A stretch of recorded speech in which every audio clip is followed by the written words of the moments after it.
السلام علیکم ورحمت الله وبرکاتو. دوستانو امید دی چې جوړ روغ به یاست او د صحت په جامو به پټ یاست. دوستانو نن موږ بیا یو مکمل کورس ستاسو مخ ته په ډیر افتخار باندې وړاندې کوو چې د HTML او CSS ده، د ویب ډیزاینینګ ده، او دا یو مهم کورس ده، یو مهم مسلک ده که څوک یې زده کړي او په اوسنۍ ډیجیټلي نړۍ کې ویب سایټونه د معلوماتو د شریکولو او کاروبار په مخ وړلو لپاره او د آنلاین خدماتو وړاندې کولو لپاره یو مهم رول لري. ویب ډیولپمنټ یا ویب ډیزاینینګ داسې یو مسلک ده چې په نړۍ کې هر سکتور ورته اړتیا لري، هغه که شرکتونه دي یا بانکونه دي یا حکومتونه دي یا ښوونیز مرکزونه دي او یا هم روغتیایي ادارې دي او حتی عام خلک د ویب له لارې خپلې ستونزې حل کولی شي. نو دلته یوه پوښتنه خلق کیږي چې ویب ډیزاینینګ یا HTML زه ولې زده کړم؟ HTML څه شی ده؟ نو HTML هایپرټیکس مارکپ لانګویج ده چې دا د ویب سایټونو د جوړولو اساسي ژبه ده چې د هر ویب سایټ د فارمټ او جوړښت بنسټ جوړوي. دا ژبه که څوک وایي چې زه انټرنیټ ته مخه کم او ویب ډیولپمنټ ته مخه کم یا ویب ډیزاینینګ ته مخه کم، دا یې هغه اول سټپ یا اول قدم ده چې باید HTML او CSS زده کړي او مخ ته ولاړ شي.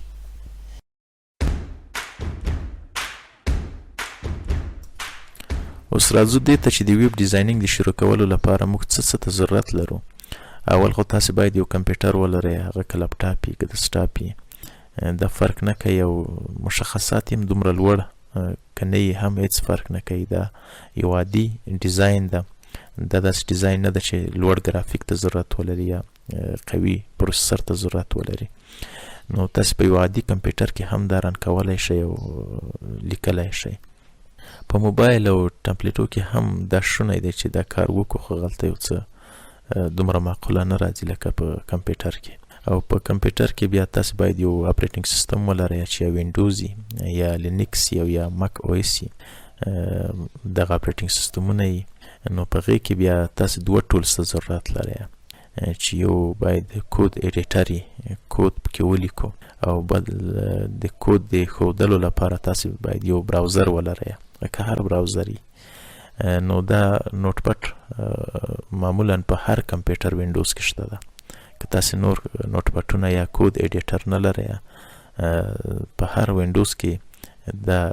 په سرچ انجین کې چې تاسې ولیکئ چې نوټ پټ، نو هغه راځي. په هغې کې موږ هم کود لیکلی شو او رن کولی شو.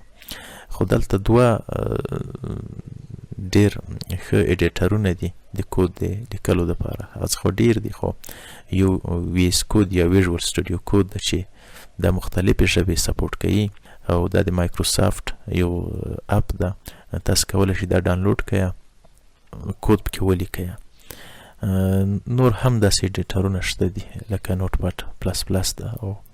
داسې نور سافټویرونه هم شته دي. په براوزرو کې مختلف براوزر دي، هر یو که تاسو ته اسانه یا ورسره بلد یاست تاسو یې کارولی شئ. مایکروسافټ براوزر ده او فایرفاکس ده، ګوګل کروم ده، اوپیرا ده، دغه ټول براوزرونه تاسې کارولی شئ او په دې کې که هر یو ولرئ هیڅ مشکل نشته. نو دغه اسباب یا دغه ټولز د موږ ضرورت ده چې تر څو د HTML کورس شروع کړو او مخ ته یې بوځو.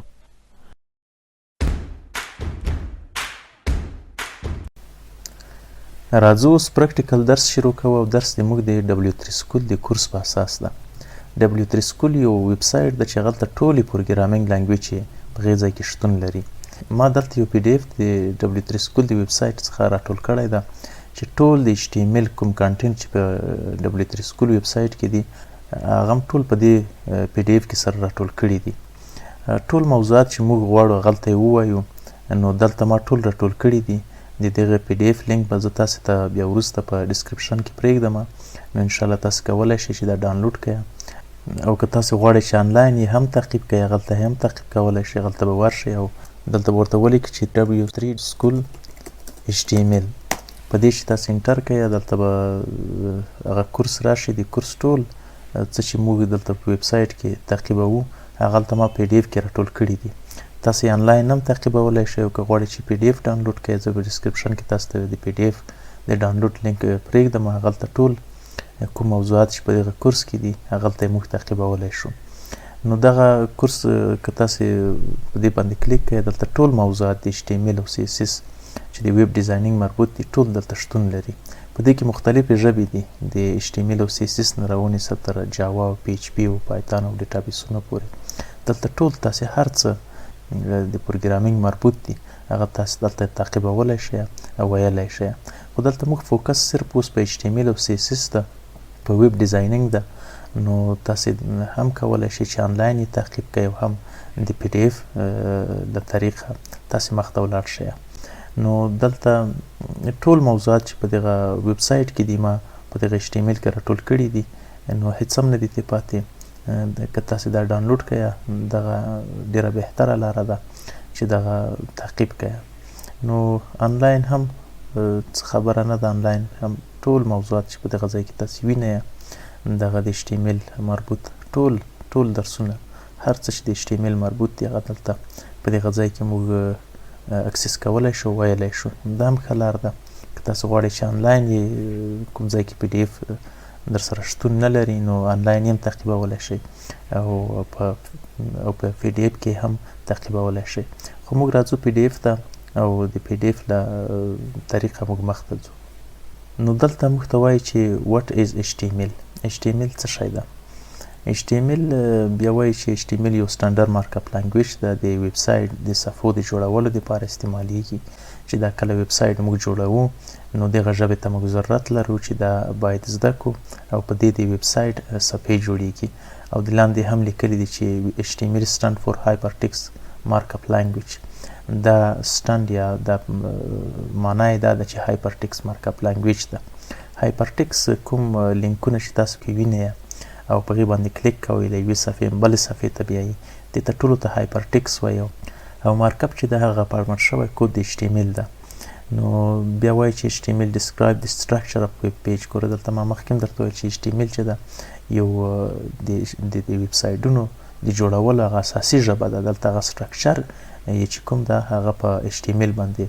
ولاړ ده او HTML داسې مثال لري په ویب سایټ کې لکه یو چیرته چې کانکریټ او پایې او سیخ اچوي نو HTML هم په خپله د ویب سایټ دپاره داسې یوه مثال لري چې هغه سټرکچر د ویب سایټ په HTML باندې استواره ده او بیا دلته وایي چې HTML consist of series element HTML د سیریز د الیمنټونو ده یعنی الیمنټونه هغه کودونه دي هغه د HTML کودونه دي چې هر یو خاص وظیفه اجرا کوي یو خاص ټاسک اجرا کوي نو سیریز د دغه کودونو د دغه الیمنټونو ده او بیا وایي چې HTML elements tell the browser how to display content نو دغه الیمنټونه چې دي دغه کودونه چې دي په عامه اصطلاح کې زه درته وایم چې تاسو پرې پوه شئ چې الیمنټ څه شی دي الیمنټ هغه کودونه د HTML دي چې دغه براوزر ته وایي چې دغه کانټینټ څرنګه ډسپلی کړه یعنی موږ چې څه غواړو یا ټیبل جوړو یا پاراګراف جوړو یا هیډینګ جوړو په ویب سایټ کې نو دغه ټول الیمنټونه دي چې دا براوزر ته وایي د یو کود ده چې موږ یې لیکو براوزر ته دی وایي چې دغه څرنګه ډسپلی کړه او بیا HTML element are represented by tag د ټاګونو په ذریعه دی ریپرزنټ کیږي وروسته به ټاګونه بیا ووایي چې ټاګونه هم الیمنټونه دي مثلا دغه هیډینګ د پروګراف د ټیبل د داسې نور دې ته ټولو ته ټاګونه وایي چې د HTML الیمنټونه ورڅخه جوړیږي او بیا دلته وایي چې براوزر do not display the HTML tags دلته براوزر د HTML ټاګونه نه ډسپلی کوي صرف هغه څه چې موږ په کود کې ورته لیکو د هغې خاصتا هغه وظیفه چې د دوی هر کود یو خاصه وظیفه یو خاص ټاسک اجرا کوي صرف هغه ډسپلی کوي مثلا براوزرو کې تاسو که غواړئ چې یو ټیبل جوړ کړئ د ټیبل یو قسم کود ده نو هغه چې موږ ورته لیکو دا په خپله کود دغه ټاګ هدف د کود او د الیمنټونو څخه ده چې دا په خپله نه ډسپلی کوي صرف هغه څه چې براوزر ټرانسلیټ کوي په ویب کې موږ ته ډسپلی کوي یا ښایي دلته د HTML یو سمپل مثال ده د HTML د کود یو ډیر عادي مثال ده چې دا ټکي په ټکي زه تاسو ته تشریح کوم چې دا څه شی ده څه معنا لري ټاګونه څه شی دي الیمنټونه څه شی دي او کوم وظیفې اجرا کوي، نو دا هغه اول پروګرام ده. په دې کې دلته د لاندې ترشیم ورکړې ده چې هر یو ټاګ چې ده، هر یو الیمنټ چې ده داسې یو خاص سپیسیفیک وظیفه اجرا کوي. اولنی ټاګ د HTML چې ده هغه ډاک ټایپ HTML ده، چې دا موږ کله یو ایډیټر خلاص کو، یو صفحه خلاصه کو، یو نوټ پاډ په اصطلاح خلاص کو، په هغې کې کود لیکو، اولنی ټاګ باید موږ دغه ورته ولیکو چې ډاک ندایه ډاک ټایپ بیا HTML. دا براوزر ته وایي چې دغه ډاکومنټ چې د ډاک هدف د ډاکومنټ څخه ده او ټایپ هدف د نوع یا ډول څخه ده، چې دغه ډاک ټایپ یا دغه ډاکومنټس چې کوم ده دا د HTML ده. دلته د براوزر مخکینی براوزر خو دومره سمارټ نه و او باید دغه ورته لیکل شوی وای چې براوزر پیژندلی وای چې څرنګه د کود ریډ کوي، اول د سر نه کود داسې ریډ کوي بیا تر اخره پورې. نو دلته اول باید دې ته دا وویل شي چې دغه ډاکومنټ HTML ده. بیا راځو HTML ټاګ ته. HTML ټاګ څه معنی؟ HTML ټاګ دلته ویلي دي چې HTML روټ الیمنټ ده. د HTML هغه بنیادی الیمنټ چې دغه روټ ده، دغه ځای نه د HTML هغه مکمل کود شروع کیږي. دغه اولنی ټاګ صرف براوزر ته دا وایي چې دغه ډاک ټایپ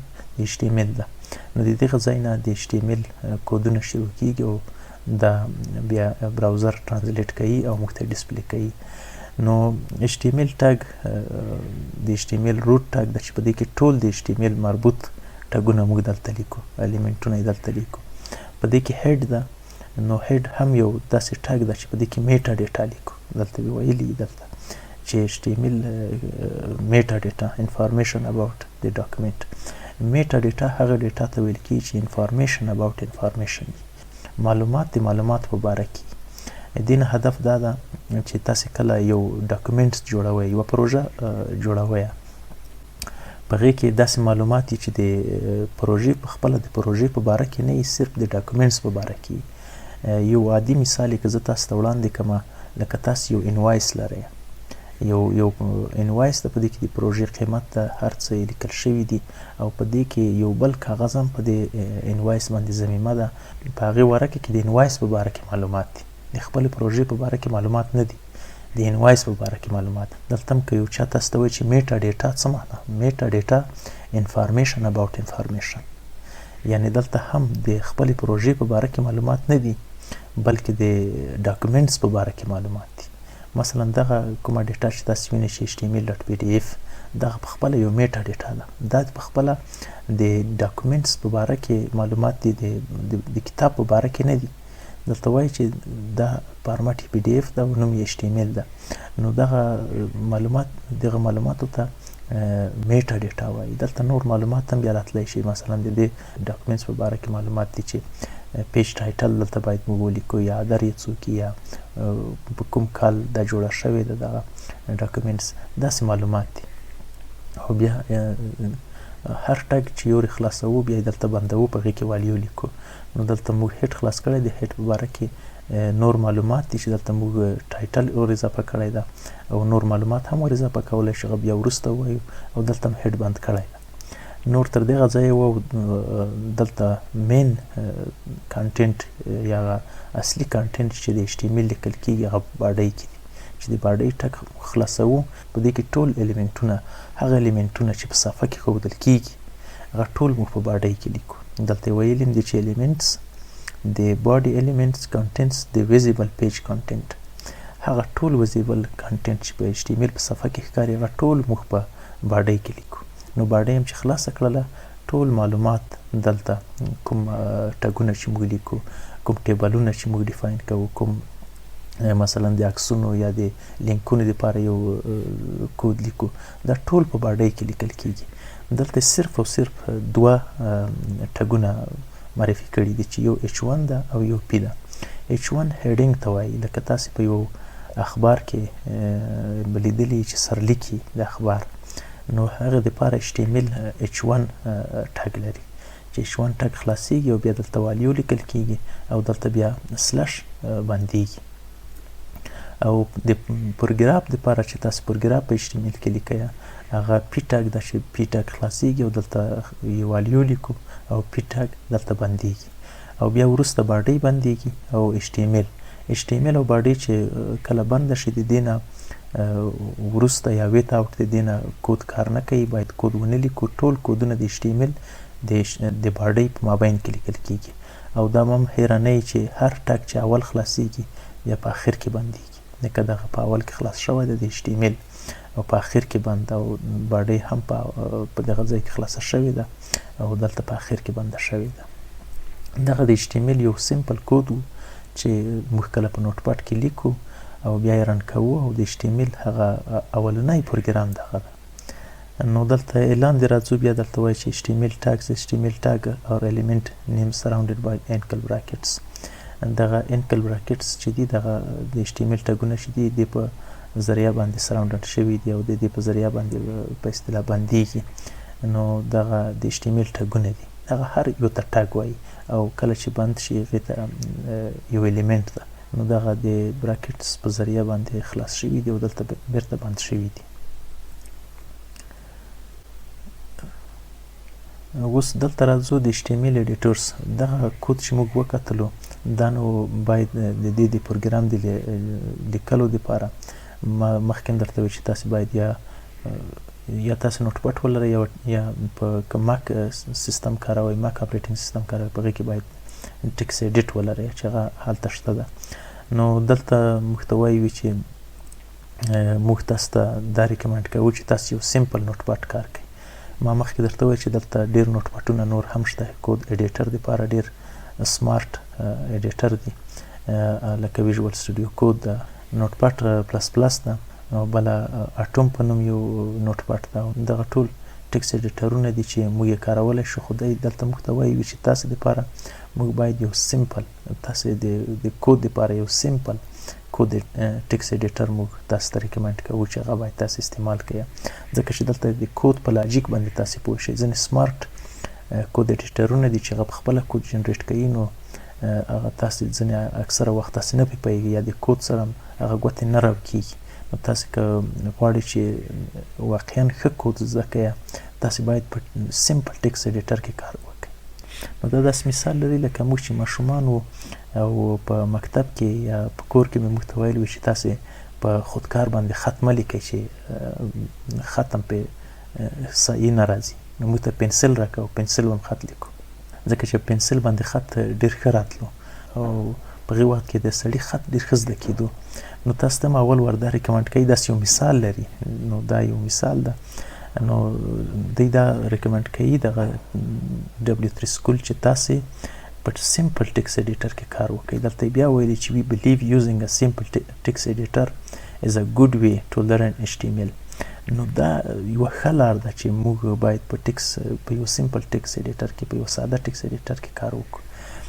راځو دلته په وینډوز کې اول ور درته ښودلي چې په وینډوز کې نوټ پاډ څرنګه خلاصیږي نو دلته تاسو که راشئ سټارټ بټن ته او په دې باندې کلیک وکړئ دلته ولیکئ چې نوټ پاډ او بیا انټر پرې ووهئ نوټ پاډ به راشي او په دې کې کود موږ لیکو دلته په ماک کې هم طریقه ښودلې ده چې ماک کې څرنګه باید کود ولیکو نو موږ خو کود اوس په وینډوز کې کاروو نوټ پاډ لرو په دې کې راځئ چې هغه خپل کود ولیکو اول وار موږ چې باید څه ولیکو هغه انګل براکټ خلاصوو او ندایې لیکو او بیا ورته لیکو چې ډاک ټایپ HTML او بیا دا بندوو دا هغه کود ده یا دا هغه ټاګ ده چې ما مخکې درته وویل چې دا صرف براوزرو ته وایي چې دغه ډاکومنټس ده دا د HTML ده نو بیا د HTML روټ ټاګ لیکو چې HTML ده د دې نه لاندې هیډ لیکو هیډ ما درته وویل چې هغه ټاګ ده چې په دې کې میټا ډیټا لیکو او د هیډ په مابین کې بیا ټایټل لیکو چې دا د صفحې ټایټل جوړوي او په صفحې ټایټل هر نوم چې تاسو ورکوئ زه دلته هم ورکوم او بیا ټایټل بندوو او بیا دلته هیډ بندوو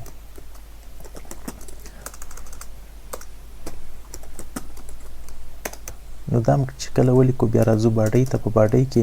ټول هغه کانټینټ چې HTML په باډي کې ښودل کېږي ټول هغه دلته لیکو او بیا باډي بندوو دلته سلش باډي او بیا HTML بندوو HTML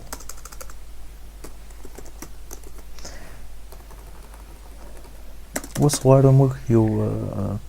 هیډینګ جوړ کړو یو پاراګراف جوړ کړو نو د هیډینګ د جوړولو لپاره موږ H1 لیکو H1 تر H6 پورې والیو اخلي H2 H3 H4 H5 H6 چې هر یو یو خاصه معنا لري سرچ انجن ته اول هیډینګ چې د H1 دغه د فونټ سایز نسبت H2 H3 ته بای ډیفالت زیات ده خو دلته د فونټ د زیاتوالي لپاره موږ نه کاروو که تاسو وایئ چې موږ فونټ سایز باید زیات وي نو H1 کاروو نه هغه داسې نه کاروو دلته صرف سرچ انجنونو ته وایي چې دا څومره مهم ده دا موضوع ځکه سرچ انجنونه اکثره وخت چې تاسو په ګوګل یا یاهو یا بین کې څه سرچ کوئ هغه ټول H1 اول راخلي H1 هغې ته ډېر ارزښت لري ځکه دا ډېر امپورټنټ ده نو موږ مهمه ډیټا هغه په H1 کې لیکو یا سرلیک یو څه په H1 کې لیکو چې هغه ډېر مهم وي او عموما سرلیک په اخبارو کې یا په هر ځای کې تاسو لیدلی یا تلویزیونو په سکرینو باندې هغه ډېر مهم وي نو دلته هم سرچ انجن ته مهموالی د دې ده سایز یې مهم نه ده سایز یې موږ د فونټ په ذریعه وړولی او زیاتولی هم شو خو دلته د هغه کانټینټ یا د هغه موضوع مهموالی ده دلته موږ هر څه لیکلی شو مثلا دلته لیکلی چې هیلو ورلډ او بیا H1 بندوو او بیا دلته پاراګراف لیکو P دلته وایي چې this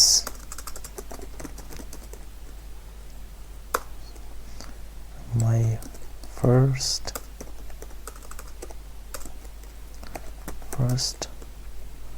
HTML program او بیا P بندوو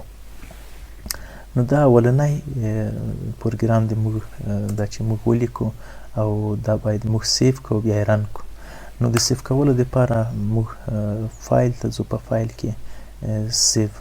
وهلی شو او دلته راتلی شو خو تاسې کولی شئ چې کنټرول اس هم ووهئ کنټرول اس چې کله ووهئ تاسې به هغه فولډر ته چې تاسې پروژه ده هغلته به ولاړ شئ او په کوم ځای کې چې تاسې دغه پروژه سیف کوئ هغلته به سیف کوئ دلته نوم ورکول کېږي هر نوم چې تاسو ورکوئ زه انډیکس ورکوم او بیا ډاټ ورکوم ډاټ وروسته اکسټنشن زه باید ورکړم چې دا فایل یا دغه کوم ډاکومنټس چې ده دا څه شی ده دلته باید سیستم ته تاسو مشخص کړئ چې دا څه شی ده هر فایل که تاسې وګورئ هر څه په وینډوز یا په هر څه چې تاسې وګورئ که عکسونه دي یا ویډیوګانې دي هغه یو خاص فارمټ لري مثلا ویډیوګانې د MP4 ده MKV ده او داسې نور فارمټونه لري په عکسونو کې GIF دي PNG دي GPG دي یا په آډیو کې MP3 دي نو دا هم یو خاص فارمټ لري چې دا فارمټ د دې څه شی ده د فایل فارمټ څه شی دی یا که تاسو د افیس پروګرام ځنو فایلونو ته وګورئ لکه د ورډ او ایکسل هغه یو خاص فارمټ لري نو دلته خو تاسو په خپله پروګرام جوړ کړو دلته فارمټ تاسې باید ورکړئ لکه تاسې یو ډېر داسې یو څه جوړوئ چې هغه یو په خپله یو پروګرام ده یو څه ده آډیوګانې ویډیوګانې خو ټول موږ ته موبایلونه چې کله ریکارډ کوو هغه فارمټ بای ډیفالټ دوی په خپله ورکوي نو دلته تاسې یو پروګرام په خپله جوړ کړی ده نو تاسې باید په خپله هغې ته یو اکسټنشن هم ورکړي چې دا څه شی ده موږ دلته HTM ورکوو HTM هم ورکولی شو او HTML هم ورکولی شو خو دا دواړه فرق نه کوي مخکیني اپریټینګ سیستمونه چې وو هغه صرف 3 کرکټر یې ذخیره کول نو د هغې دپاره موږ صرف HTM ورته لیکلی شوی ځکه څلورم اکسټنشن چې وو هغه کرکټر چې وو دی نه ذخیره کول وروسته سیستمونه چې ډېر سمارټ شول او توصیه ورکړل شوه اوس کولی شي چې څو کرکټر ذخیره کړي محدودیت اوس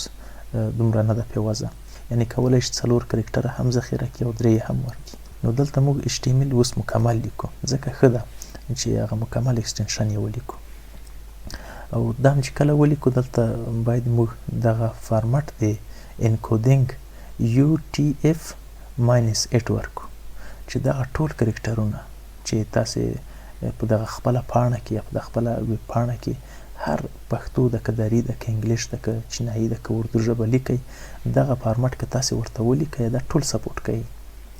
ځینې خاص محدود فارمټونه دي چې یا انګلیش سپورټ کوي یا نورې ژبې دي خو دغه فارمټ چې تاسې ورته سلیکټ کوئ دا به ټولې ژبې سپورټ کوي او دا چې کله سلیکټ کړو بیا به سیف پې ووهئ دا پروګرام به زموږ سیف شي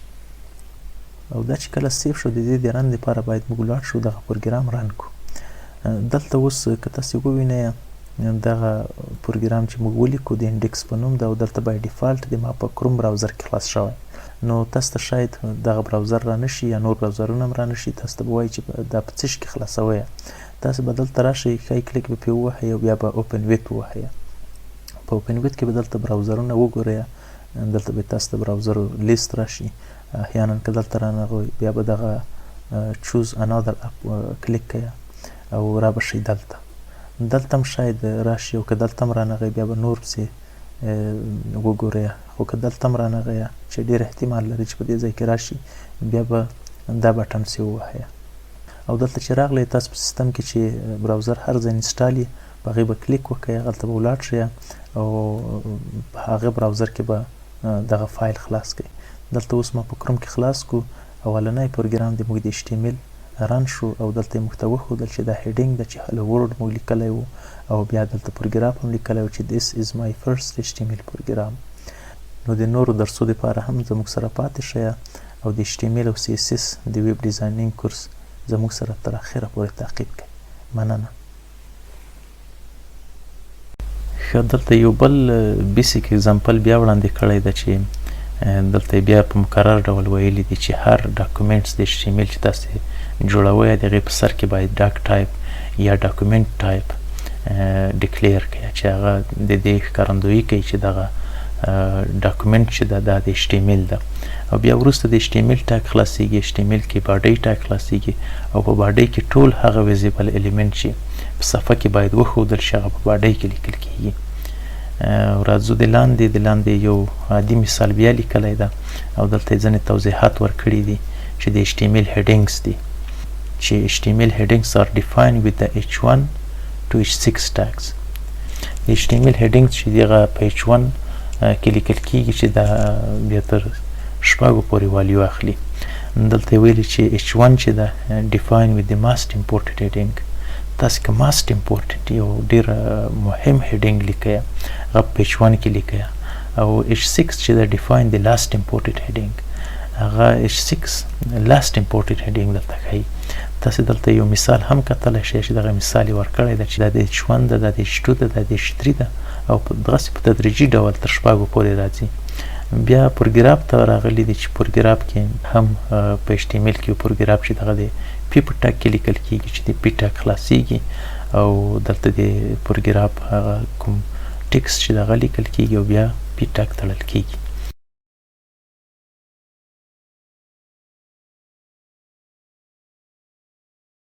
اوس راځو HTML لینکس ته چې په HTML کې لینکس څرنګه جوړیږي.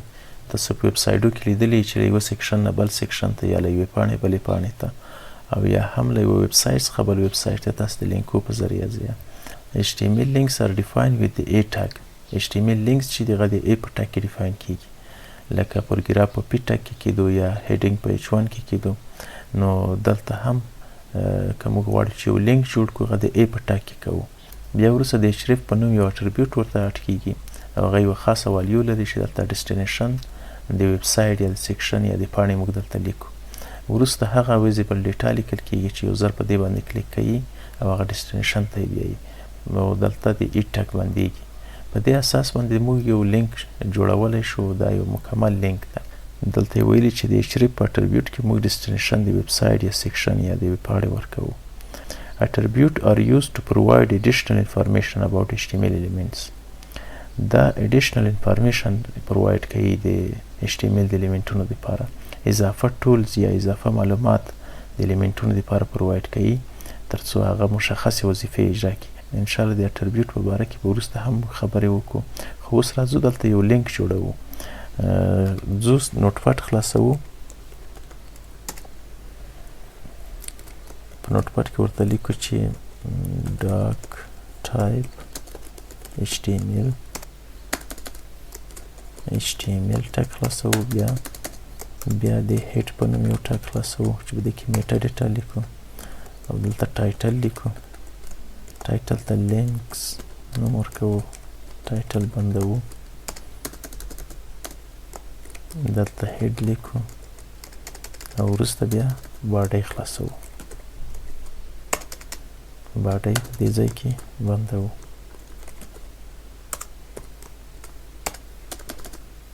او دلته HTML بندوو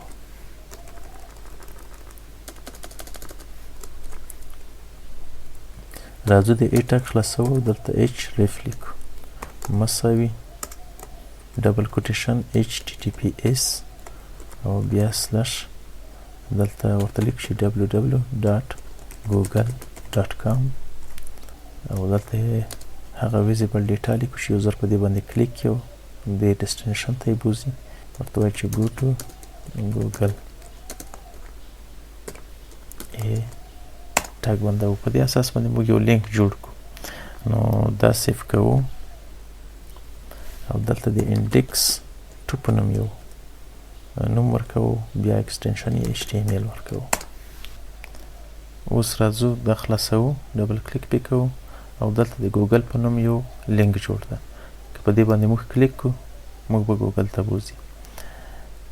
راځو یو بل لینک هم جوړوو دا ځل د W3 سکول په نوم یو لینک جوړوو کنټرول C او دلته بیا هم کنټرول V W3 schools.com دلته ورته لیکو چې this is W3 schools کنټرول S وهو راځو صفحه چې ریفریش کو نو دلته د W3 سکول ویب سایټ ده او دلته د ګوګل ده که په هر یو موږ کلیک کو هغې ډیسټینیشن ته بیایي نو په دې اساس باندې موږ یو لینک جوړ کړو چې د لینک جوړول ډیر ساده هم دي او ډیر مهم هم دي خو دلته یو مشکل ده چې دا ټول په یو لاین کې راغلي او ظاهرتا داسې ښکاري لکه یو لینک چې که غواړئ چې دې په مابین کې بریک راشي او دغه د لاندې راشي BR وروسته د ګوګل د ادرس نه دلته ورکوو نو د W3 سکول کورس چې دغه د لاندې راغلی نو دا لینکونه دي چې په HTML کې څرنګه جوړیږي او څرنګه کار کوي وروسته د HTML ایمیج په باره کې غږیږو اوس راځو HTML ایمیج وایي چې په HTML کې ایمیج څرنګه ډیفاین کړو په HTML کې ایمیج د IMG په ټاګ کې ډیفاین کیږي تاسو که غواړئ چې یو ایمیج ډیفاین کړئ په HTML کې نو هغه د IMG په ټاګ کې ډیفاین کیږي او دلته یو څلور اټریبیوټ ورته لیکلي دي چې یو SRC ده او بل ALT ده او width او height دي SRC اټریبیوټ د عکس ریسورس معلوموي چې دا سورس یې چیرته ده پات یې باید په دې اټریبیوټ کې تاسو ورته ولیکئ او ALT چې د هغه اټریبیوټ ده چې کله عکس پیدا نشي ایمیج پیدا نشي الټرنیټیو دلته باید یو ټیکس راشي چې دا انځور یا د عکس د څه شي په باره کې ده دلته ټیکس لیکل کیږي او ویت یې چې دا پلنوالی ده چې ایمیج په صفحه کې څومره پلنوالی څومره ځای ونیسي او هایت یې هم لوړوالی ده په دې اساس باندې یو ایمیج ډیفاین کیږي او دلته یو اگزامپل هم ښودلی ده چې دغه یو ایمیج ده چې په HTML صفحه کې موږ غواړو چې دا ډیفاین کړو راځئ پریکټیکلی کار کو ورځو پروژې ته د موږ دلته یو پروژه وه د انډیکس 2 په نوم نو دا غواړو چې خلاصه کړو او په دې کې ایډیټ وکړو که مستقیم دا خلاصه کړو دا موږ ته په کروم براوزر کې خلاصیږي خو موږ نه غواړو چې دا خلاصه کړو په دې کې صرف غواړو ایډیټ یې وکړو او وروسته بیا موږ په براوزر کې د دې ریزلټ وګورو د دې د ایډیټ دپاره ښایي کلیک پې کوو دلته اوپن ویت کې نوټ پاډ خلاصوو او دلته یو ایمیج ډیفاین کوو ایمیج د IMG په ټاګ کې ډیفاین کیږي او دلته د SRC په نوم یو اټریبیوټ ورکول کیږي چې دا سورس ښایي نو په دې ځای کې به د موږ د ایمیج سورس ورکوو چې دا ایمیج چیرته ده د هغې سورس تاسې باید ورکړئ او هغه باید اکسس کړئ په دې ځای کې زه ورته لیکم چې web.png دلته تاسې باید پات یې صحیح ورکړئ نوم یې صحیح ورکړئ او ایکسټنشن یې هم باید صحیح که په دې ځای کې یو هم غلط هغه بیا کار نه کوي نو فرض مثال که دا اکسس نشي دلته بیا ALT په نوم یو اټریبیوټ ده چې دغه موږ ورکوو په دې ځای کې ورته لیکو چې دا ایمیج د HTML and CSS ده CSS او دا بیا په ډبل کوټیشن بندوو وروسته ویت ورکوو چې دا څومره پلنوالی لري مساوي په 150 پکسله زه ورکوم او هایت یې 100 پکسله ورکوم نو کنټرول اس پې وهو راځو براوزر ته براوزر کې ریفریش کوو براوزر کې یو ټکس راغی دلته او داسې د ایمیج آیکن راغی چې اکسس شوی نه ده او دلته لیکلی دي چې HTML and CSS اوس د دې پات غلط ده نوم یې غلط ده یا اکسټنشن غلط ده یا داسې ده چې په نورو فولډرو کې ده اکسس کړی نه ده نو راځو دا ګورو چې دا پات یې په کوم ځای کې غلط شوی ده دلته د موږ پروژه ده په دې ځای کې او دا د موږ پروګرام ده دغه پروګرام د موږ دلته ده اوس پروګرام راغلی دا SRC اول یې کتلی دی چې د ویب ډاټ PNG په نوم دغلته یو انځور پیدا کی یو ایمیج پیدا کی چې پیدا کړی نه ده خو دلته د ایمیجز په نوم یو فولډر ده چې دغه ایمیج په دغه فولډر کې ده او غواړو چې دغه فولډر اکسس کو فولډر ته ور دننه شو او بیا هغه عکس موږ راواخلو نو دلته باید اول د فولډر نوم ورکو چې کوم فولډر کې ده د هغې نه وروسته د ایمیج نوم ورکو د ایمیج د نوم نه وروسته د ایمیج اکسټنشن ورکو چې دا PNG ده GIF ده GPG ده دا کوم فارمټ ده اول باید د فولډر نوم ورکو چې موږ د فولډر نوم ده ایمیجز نوم ورکو خو دا اوس هم غلط ده ځکه دلته SRC اوس هم داسې ګوري چې د ایمیجز ویب په نوم یو فولډر ده SRC داسې نګیري چې ګواکې دا نوم چې ده دا د ایمیج ده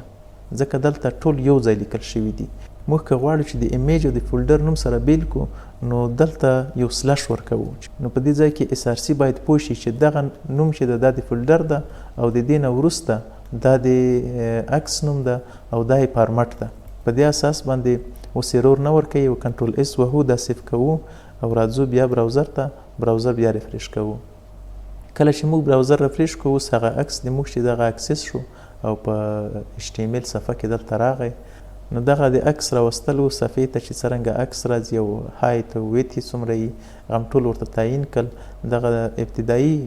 اټریبیوټونه وو چې دلته مو ولیکل چې ویت و هایت و او الټ و چې د الټرنیټیو ټکس کوي چې کله ایمیج اکسس نشي باید دغه ټکس راشي او SRC چې و هغه د ایمیج پات ورته لیکل کیږي سورس یې لیکل کیږي چې دا په کوم ځای کې ده منبع چیرته ده نو دغه ټول د ایمیج یو الیمنټ و یو ټاګ و چې تر دغه ځایه موږ جوړ کو او ایمیج هم اکسس کو او دا بیا هم مکرره درته وایم چې ایمیج ټاګ چې ده هغه end ټاګ نه لري صرف سټار ټاګ ده او د هغې نه وروسته HTML بټن یې وایو چې HTML کې بټن یې څرنګه جوړي کو او HTML کې بټن یې ډېر اسانه جوړیږي HTML button or define with the button tag ټول هر څه په HTML کې که ټیبلونه دي بټن یې دي یا د عکسونو اکسس ده هغه ځان ته ټګونه لري نو د بټن دپاره هم د بټن په نوم یو ټاګ ده دا هم ډېر ساده ډېر اسانه ده اګزامپل یې دلته لیکلی ده چې د بټن ټاګ خلاصوو او موږ خپله والیو ورکوو د والیو نه وروسته د بټن ټاګ بیرته تړو چې دا یو سټارټ او اینډ ټاګ لري راځئ بټن هم جوړه کړو بټن هم ډېر اسانه ده د دې نه لاندې زه غواړم چې دلته یو بریک ورکړم BR او وروسته دلته بټنه جوړه کړم د بټن ټاګ بټن لیکو او بیا دلته ورته وایي چې سبمیټ او بټن ټاګ بیرته تړو بټن یوه بله بټن هم جوړوو بټن دې ته د اوکې نوم ورکوو او دا هم دلته بسته کوو موږ بټنې جوړې کې کنټرول اس وهو او بیا راځو براوزر ته براوزر ریفریش کوو دلته به دوې بټنې جوړې چې یو د سبمیټ بټن ده او بل د اوکې ده نو په دې اساس باندې موږ دلته لینک جوړ کوو بیا هم ایمیج ډیفاین کوو په HTML کې چې ایمیج څرنګه ډیفاین کیږي او بټن هم جوړې کړي نو زه هم بیا هم په مکرر ډول درته وایم چې دغه کورس د موږ سره تر اخره تعقیب کړه او د ملګرو سره شیر کړه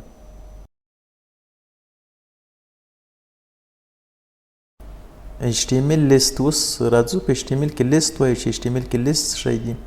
او په کومو الیمنټو کې ډیفاین کیږي تاسو که غواړئ چې یو لیست جوړ کړئ، مثلا دلته د کافي ټي او ملک یو لیست جوړ کړی ده. په دې کې تاسو دوه الیمنټو ته ضرورت لرئ چې هغه ورته ډیفاین کړئ. یو ال ده او بل او ال ده. یو ال چې دغه ان آرډر شکل لري، ترتیبي شکل نه لري، او او ال چې دغه یو ترتیبي شکل لري چې په لمبر او الفابet په حروفو باندې راتلای شي. د دې په مابین کې بیا ال آی لیکل کیږي. ال آی هغه آیټم ده چې تاسو غواړئ د هغې په مابین کې تاسو خپل والیو ولیکئ، خپل یو هغه څه چې تاسو غواړئ چې په لیست کې راشي هغه ولیکئ. دلته یو اگزامپل ورکړی ده چې د یو ال ده بیا دلته بند شوی ده او د دې په مابین کې ال آی دي چې کافي ده، ټي ده، ملک ده او په دې ترتیب دلته بند شوي دي. دا یو مکمل لیست دغه شیانو. دلته یو بل لیست د او ال په نوم ده چې دا ترتیبي شکل لري، یعنی یا به لمبر اخلي او یا هم الفابet حروف اخلي چې په ترتیب د هغې باندې دلته راتلای شي. راځئ یو مثال کار کو، تاسو ته پریکټیکل وښودل شي چې لیست څرنګه کار کوي او څرنګه یې جوړ کو. زه نوټ پټ خلاصوو.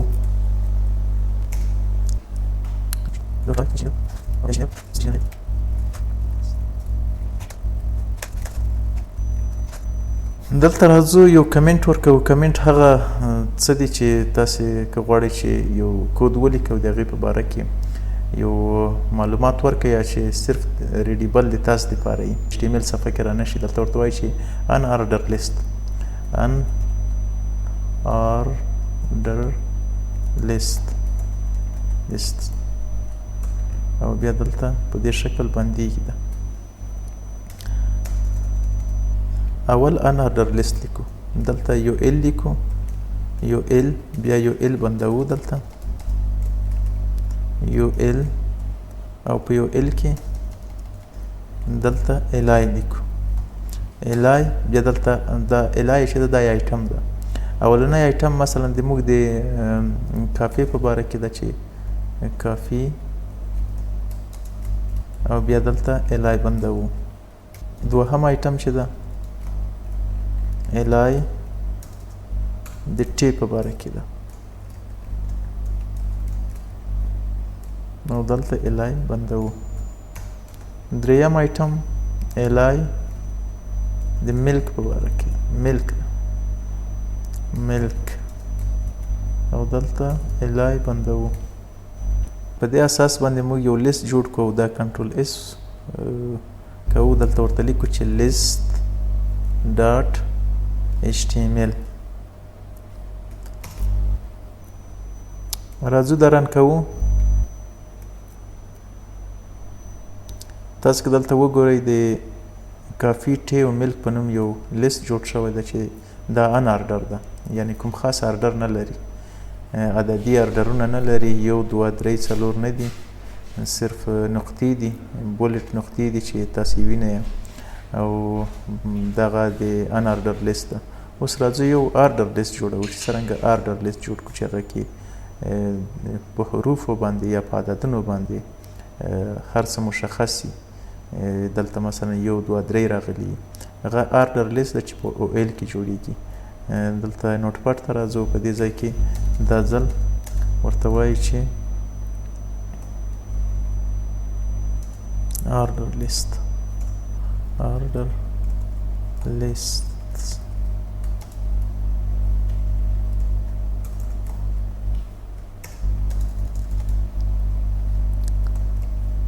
او ال او بیا دلته او ال تړو کې او ال تړو او ال او دلته ایټمونه ورته ډیفاین کوو. اول ال آی کافي او بیا ال آی بسته کوو. دوهم ال آی ټي او دلته بیا ال آی تړو. دریم ال آی ملک او دلته بیا ال آی تړو. کنټرول اس او راځو براوزر ته ریفریش کوئ. دلته په یو ترتیبي شکل دا راغلي دي. ګوره 1 2 3 دي. په دې شکل عددونه هم ورکولی شو او حروف هم ورکولی شو چې هغه به انشاءالله وروسته ووایو. خو دا په HTML کې لیست دی چې څرنګه لیست جوړ کړو او لیست هم یو له مهمو عنصرونو څخه ده په HTML کې تاسو که غواړئ چې لیست جوړ کړئ هغه په دې شکل جوړیږي. راځئ یو نوم هم دلته ورکړو. مثلا دلته H1 کې زه ورته لیکم چې H1 یا H3 کې H4 H3 کې چې دا unorder list دلته بیا H4 بندوم او دلته ورته وایم چې دا کنټرول C او بیا کنټرول V دلته ورته وایي چې دا order list ترتیب شوی لیست کنټرول S ریفرش دلته مشخص چې دا unorder list او دا unorder list.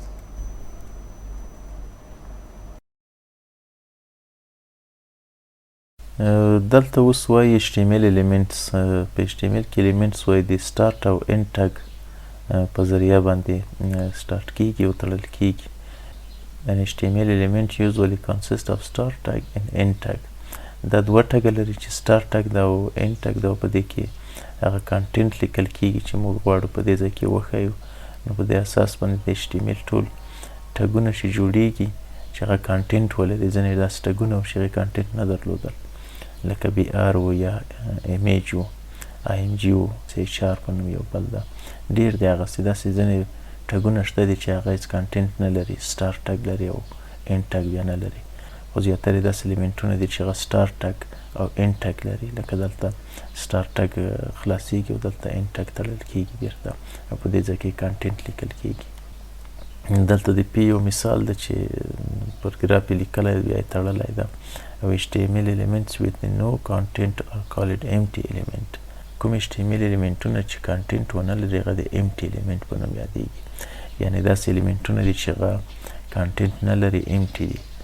خالی دي لکه BR. او بل دلته یې ویلي دي چې nested HTML element یعنې هغه HTML element ته ویل کیږي چې په داخل د الیمنټو کې nested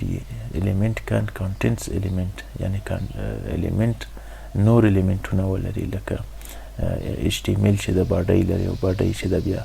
H1 او P پروګراف لري. داسې نور هم موږ په HTML کې ډېر په دغه باډۍ کې دننه داسې الیمنټونه لرو چې هغه nested element لري په داخل کې نور الیمنټونه لري. All HTML document consist of nested HTML element. ټول HTML کنټینټ چې دی هغه په داخل کې نور الیمنټونه لري. دغه لاندې یو اګزامپل ده چې دا یې ورکړی ده او داسې نور اګزامپلونه هم شته ډېر دي. زه دلته زر دغه تاسو ته تشریح کوم ځکه دا موږ مخکې ټول ویلي دي. اوس صرف داسې یو لنډ مرور پرې کوو او دلته هم ټول هغه څه چې موږ مخکې ویلي وو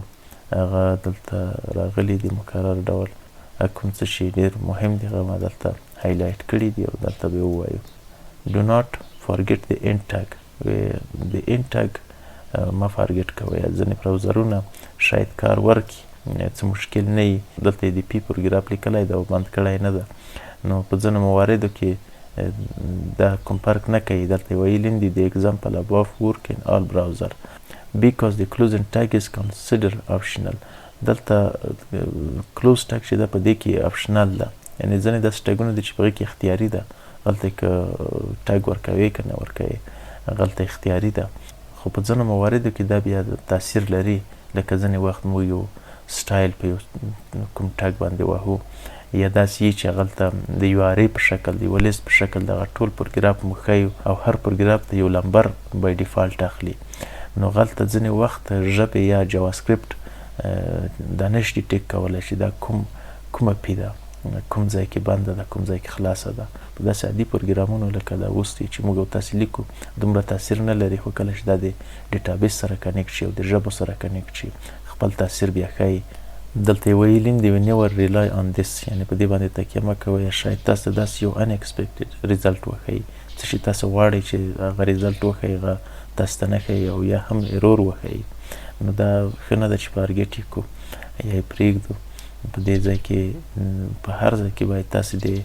start tag چې خلاصوئ باید د end tag وتړئ. HTML elements with the no content are called empty element. HTML element چې کانټینټ ونه لري هغې ته د empty element وایي. لکه بی آر و چې بریک راولي دلته مثلا دلته موږ یو پروګراف لیکلی ده this is بیا دلته nested یو الیمنت ده چې موږ مخکې ومویل په دې کې بی آر راغلی یعنې دا یې قطع کړی ده او بیا دلته یې لیکلی چې پروګراف ویت لاین بریک دا د لاندې پروګراف راغلی ده تاسې که غواړئ چې دا پریکټیس یې کوئ دلته که موږ دغه بی آر ونه لرو ټول په یوه لاین کې راځي او بی آر هم چې ورکړی ده بیا دلته قطع کیږي دا پروګراف اعلان دې راځي نو په دې اساس باندې موږ مخته روان یو empty element can be closed in the opening tag like this نو په دې شکل یې هم لیکلی شو یو empty element چې سلاش دلته ورکو خو دا HTML5 چې ده دواړه سپورټ کوي تاسې که دغه هم ورکوئ یا په دغه شکل یې هم پی آر ولیکئ څه فرق نه کوي په ځینو مواردو کې لکه اګزیمیل ژبه ده هغلته یې ډېر سټریکر نیسي او باید هغلته داسې په دغه شکل یې ورته ولیکل شي په HTML5 کې دا توپیر نه لري که تاسې په دې شکل ولیکئ یا په دې شکل ولیکئ هیڅ فرق نه کوي وروسته راځو HTML is not case sensitive case sensitive څه معنی ځینې ژبې دي چې case sensitive دي لکه جاواسکریپټ ده جاوا ده C++ ده او داسې نورې ژبې چې هغه کیس سنسیټیو دي کیس سنسیټیو هغه ژبو ته ویل کېږي چې هغلته واړه او لوی حروف فرق ولري یعنې دلته که تاسې پی په لویو حروفو ولیکئ او بیا پی په وړو حروفو ولیکئ دا فرق نه لري په HTML کې HTML چې ده کیس سنسیټیو نه ده که تاسې غټ حروف ولیکئ که واړه حروف ولیکئ په دې کې هیڅ توپیر نه لري یعنې تاسې که یو ټک په غټو حروفو ولیکئ یا په وړو حروفو ولیکئ په دې کې هیڅ توپیر نه راځي په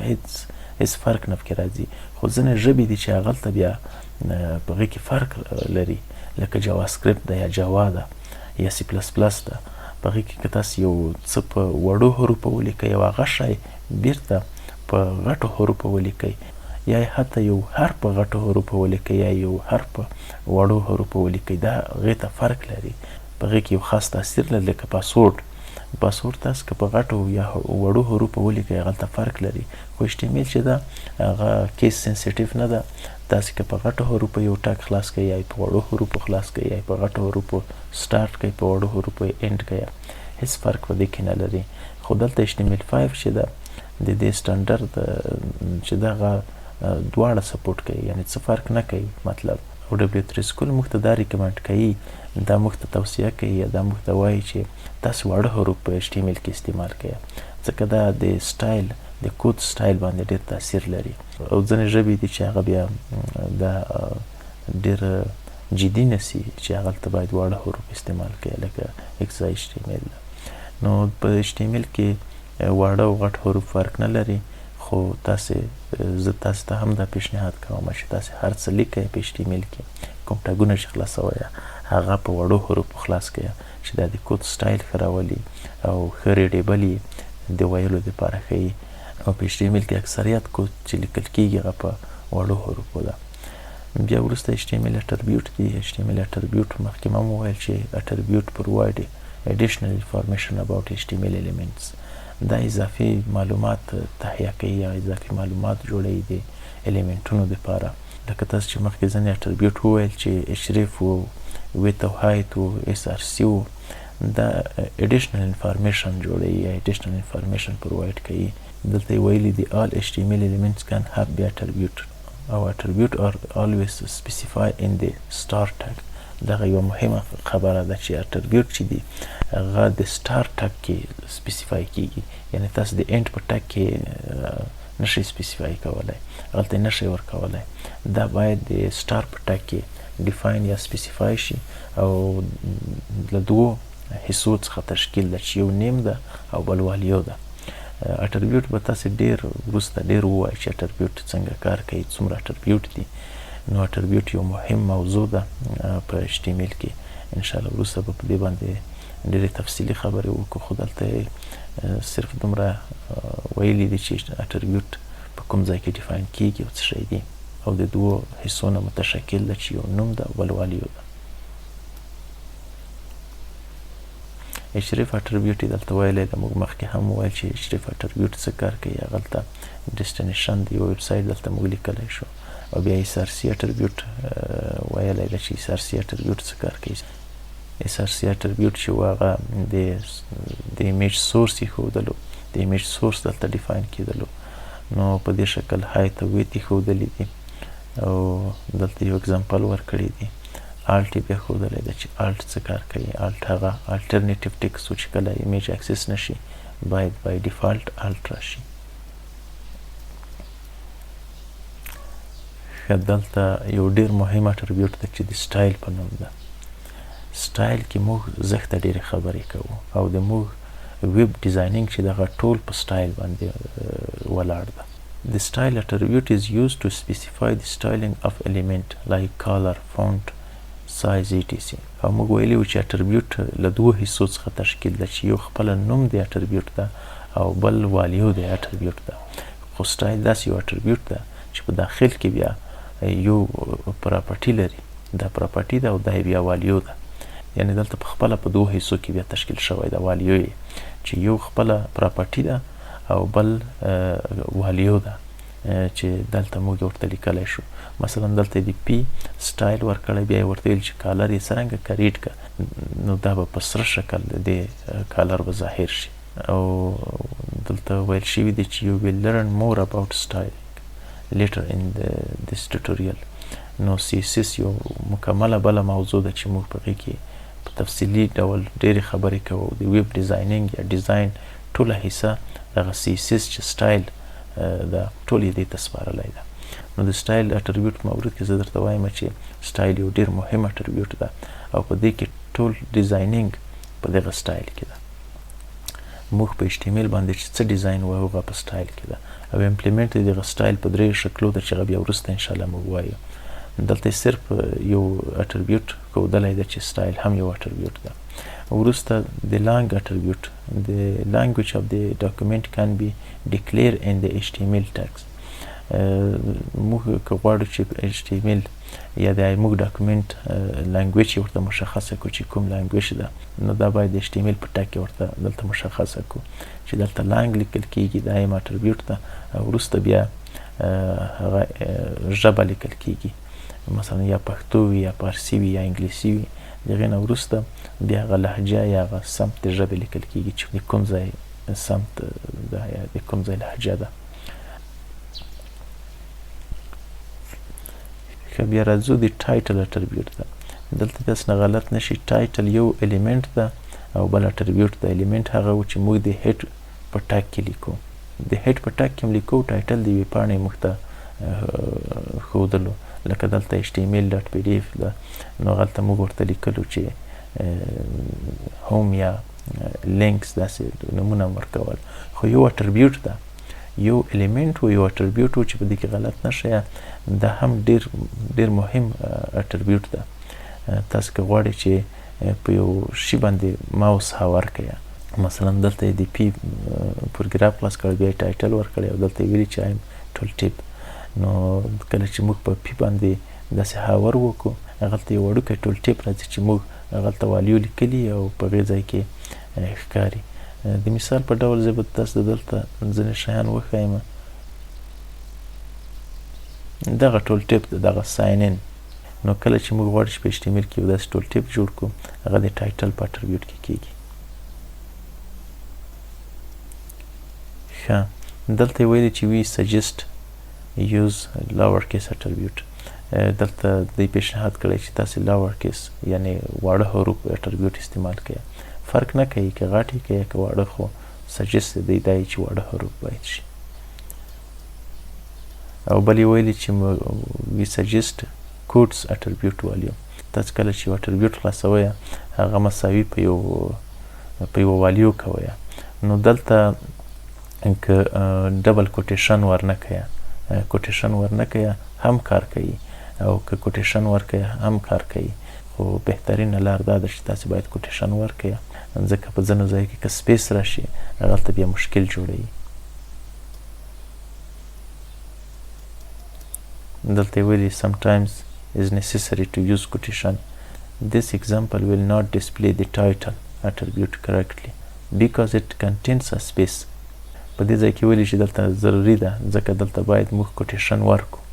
دلته سپیس راغلی او سپیس داسې یو مثال لري لکه تاسو چې یو بل اټریبیوټ ډیفاین کړی نو په دې ځای کې ډبل کوټیشن ډیر ضرور ده چې دلته تاسو که ځینې داسې یو والیوګانې لرئ چې په کې سپیس وي نو هغلته باید تاسې کوټیشن ورکړئ. بیا وروسته ویل چې سنګل اور ډبل کوټس یا سنګل کوټیشن ورکو که ډبل کوټیشن ورکو. په دغه ځای کې تاسو که وګورئ سنګل کوټیشن ده چې دا هم څه فرق نه کوي. تاسو که سنګل کوټیشن ورکړئ او یا هم ډبل کوټیشن ورکړئ دا دواړه کار کوي. نو په ځینو مواردو کې داسې دي چې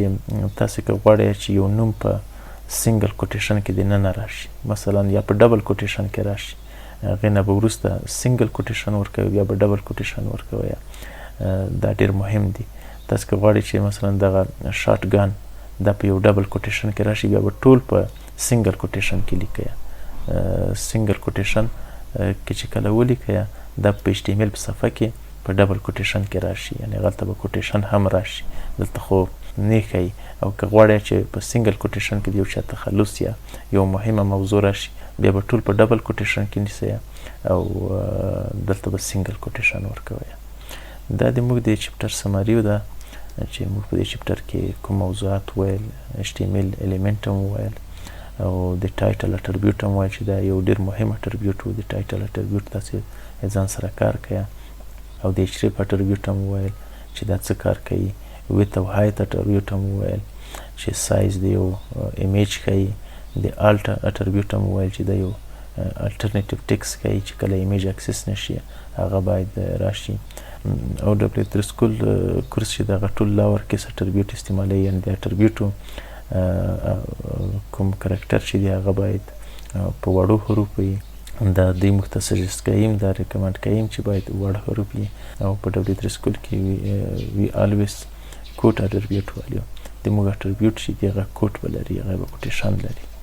دا د چپټر سماري وه. تر دې ځایه انشاءالله وروسته به بیا نور درسونه وایو. دلته بیا یو څو هیډینګونه تشریح کړي دي چې د H1 نه شروع ده تر H6 پورې. ما دلته په نوټ پاډ کې لیکلي دي او په دغه ځای کې به زر تشریح کړو. اول خو دلته ما کمنټ ورکړی د کمنټ چې ورکوې بیا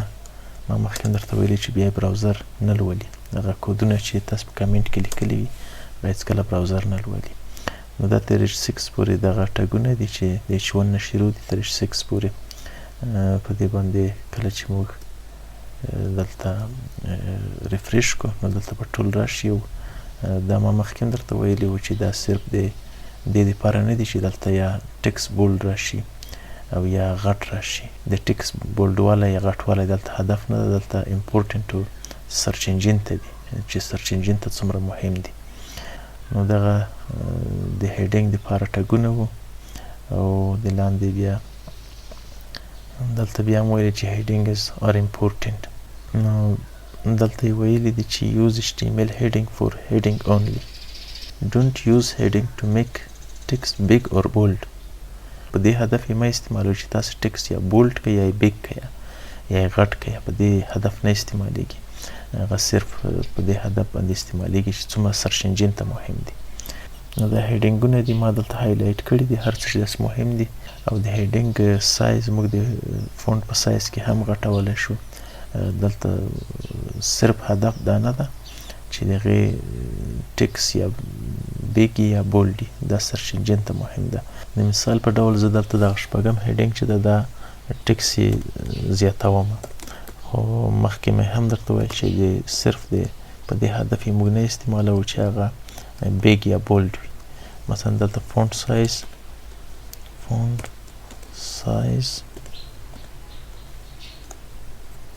مساوي په 80 پکسله. کنټرول اس بیا راځو. تاسې وګورئ چې د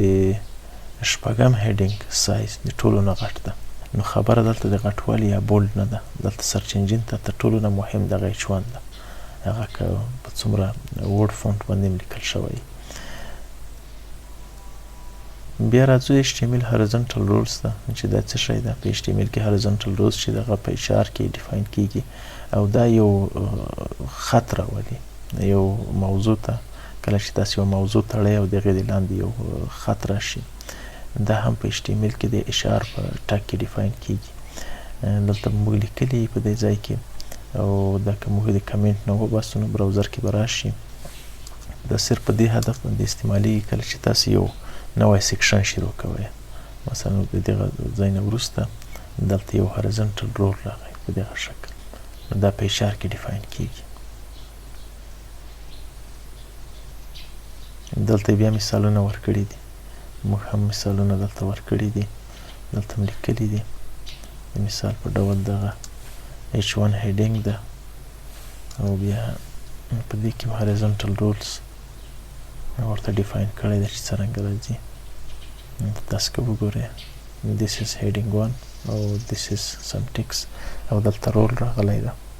دې لاندې بیا یو رول راغلی ده نو په HTML کې دا په اشار کې ډیفاین کیږي او خپل اشار چې دغه مختصر د horizontal rule ده راځو یې لاندې The HTML head element. The HTML head element has nothing to do with HTML heading. دلته یو موضوع ته تاسو باید ډیر غور وکړئ چې یو heading ده او یو head ده. head هغه ټاګ وکړه چې موږ په HTML کې لیکو په هغې کې موږ میټا ډیټا لیکل لکه دغه او بل heading ده heading دغه ده نو د دې په مابین کې فرق ده دا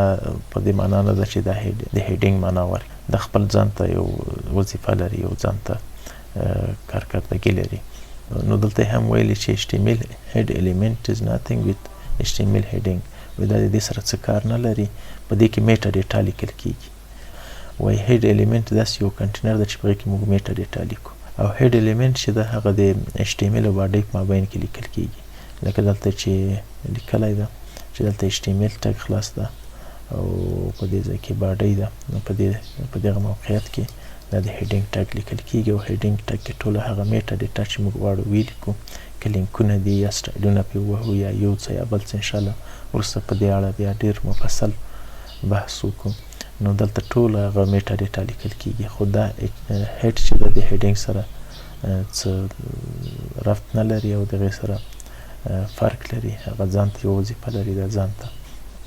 دلته هیډ لیکلی ده چې په دې کې موږ میټا ډیټا لیکلي چې یو ټایټل دی صفحې ده او بل میټا کرکټر سیټ ده چې هغه موږ کرکټر سیټ ورته ډیفاین کړی ده چې کوم کرکټرونه دي موږ صفحه سپورټ کړي نو په دې کې ډېر فرق ده هیډ ځان ته یو کار کوي او هیډینګ ځان ته یو کار کوي په میټا ډیټا کې د ډاکومنټ ټایټل کرکټر سیټ سټایل لینکس سکرپټ او ادر میټا انفارمیشن لیکل کیږي په دې کې موږ میټا ډیټا لیکو دغه ډیټا چې تاسو وینئ دا ټوله میټا ډیټا ده نو په هیډ کې موږ میټا ډیټا لیکو HTML پروګراف خو پکې لیکل کېدو دغه ځایونه ما هایلایټ کړي دي چې ځینې مهم موضوعات دي تاسې باید پوه شئ The browser will remove any extra space and extra lines when the page is displayed په دې ځای کې ګوره دلته سپیسونه دي او یا هم لاینونه دي کله چې موږ یو ټکس لیکو نو په دې کې که داسې لاینونه وي یا داسې سپیسونه وي دا د پی پروګراف چې دا ټول په یو لاین کې راولي سپیسونه او لاینونه دا اګنور کوي که تاسو یو ټکس غواړئ چې په دې شکل یې ولیکئ نو دا په ټول په یو لاین کې راشي یا دلته سپیسونه ورکئ سپیسونه هم دا هم اګنور کوي او دا ټول په یو لاین کې راځي دلته پراکټیکل د تاسو ووینئ په دې ځای کې مثلا دغلته زه دا انکمنټ کوم او تر دغه ځایه کنټرول اس دا ریفرش کوم او بیا د لاندې راځو ګورئ دا ټول په یو لاین کې راغلي دي دلته موږ چې څه شی لیکلي دي هغه ټول دلته په یو لاین کې راغلي دي تاسو که غواړئ چې په پیټه کې یو څه شی ولیکئ هغلته که سپیس ورکئ یا لاین ته یې راکښته کئ هغه ټول په یو لاین کې لیکي دلته سپیسونه دي مګر دلته سپیسونه نشته دا د پی په ټک کې که تاسو سپیس ورکئ یا لاین ورکئ هغه ټول اګنور کوي او په یوه خط کې راولي ښه دلته یې ویلي دي چې این ټاګ مه فارګېټ کوئ ما مخکې هم درته ویلي وو چې دا مشکلات جوړوي دلته بیا ویلي چې do not rely on it یعنې په هغې باندې اعتماد مه کوئ او دا مه اګنور کوئ په ځینو مواردو کې شاید هغلته ایرور ورنکړي خو په ځینو مواردو کې بیا ایرور ورکوي. HTML lines break د HTML BR element define the line break. موږ که غواړو چې لاین بریک وکړو مثلا په دغه ځای کې موږ دلته ټول داسې یو ټکس و چې په دې کې لاین راغلی و او که غواړو چې دا یو لاین بریک وکړو دلته دا ټکس داسې راشي چې دغه د اول کې بیا د دلته په دوم کې نو په دې اساس باندې دلته په HTML صفحه کې باید داسې وښودل شي. نو بیا موږ BR استعمالوو. BR چې کله موږ استعمال کو هغه به بریک راولي او ټکس به د لاندې راولي. نه تنها ټکس تاسې کولی شئ ډېر الیمنټ د دې په ذریعه باندې لاندې راولئ. بعض الیمنټونه دي چې ټول په یوه لاین کې راځي، بعض الیمنټونه دي لکه H1 او H2 دا بیا په یوه لاین کې نه راځي، دا بیا په دوهم لاین کې راځي. لکه موږ H1 ډیفاین کو بیا H2 بای ډیفالټ اتومات ډول په دوم لاین کې راغی. ځینې الیمنټونه داسې دي چې هغه ټول په یوه لاین کې راځي، تاسې که ډیفاین کوئ هغه به ټول په یوه لاین کې. نو د هغې دپاره موږ BR استعمالوو او دلته هم د ټکس دپاره هم استعمالولی شو. کله چې موږ یو ټکس لیکو او غواړو چې هغه په یوه لاین کې رانه شي نو بیا موږ BR استعمالولی شو. دلته یو مثال به ورکړی دغه ده، زه غواړم چې دغه ټکس چې اوس په یوه لاین کې راځي باید په دغه ځای کې خطا شي.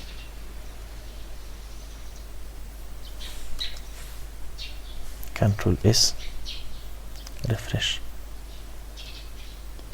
ګوره دا ټول په دغه ځای کې this is a paragraph with the line break. نو دغه پروګراف چې ده دا په یو لاین کې رانغی دلته بریک شو. که تاسو غواړئ چې یو شعر په دې کې ولیکئ یا یو داسې ټکس چې په هغې کې باید لاینونه راشي نو دلته یو مشکل ده چې تاسو که د پی په ټاک کې ولیکئ هغه ټول په یو لاین کې راځي. مثلا دلته د یو دغه شعر لیکلی ده او دلته په دې ځای کې که موږ یې د کمنټ نه وباسو دلته یو مشکل ده چې دا ټول په یو لاین کې راغلی ده. کنټرول S ګوره ورته دلته ټول په یو لاین کې راغلی ده داسې. نو دا یو مشکل ده. خو اوس که تاسو غواړئ چې په دې کې بریک راولئ په هر ځای کې دلته BR ورته ډیفاین کړئ دا هم معقوله نه راځي. ځینې وخت تاسې ټکس د یو ډیټابیس نه راخلی یا د یو بل ویب سایټ نه راخلی نو هلته خو BR نه وي نو په دې ځای کې مشکل جوړوي. خو د دې مشکل دپاره د یو بل الیمنټ هم ډیفاین کړی ده چې هغه ډېر ښه الیمنټ ده او هغه که تاسې هر ټکس کې ولیکئ نو چې څرنګه م هغه په ایډیټر کې لیکلی په هغه شکل به دی په HTML کې ظاهر شي. مثلا که هلته سپیس تاسې ورکړی یا لاین بریک تاسې ورکړی په هغې شکل په HTML صفحه کې هلته ښودل کېږي. نو په دې ځای کې چې تاسې څرنګه ټکس ورته لیکلی په هغې ځای کې به دغسې ظاهر شي او دا لاین او سپیس چې دی هغه دواړه مراعتوي، هغه دواړه ساتي. څرنګه تاسې سپیس ورکړی یا هم لاین ورکړی هغلته به داسې راشي. دغه مثال موږ دلته راځو او دغه انکمنټ کوو. کنټرول S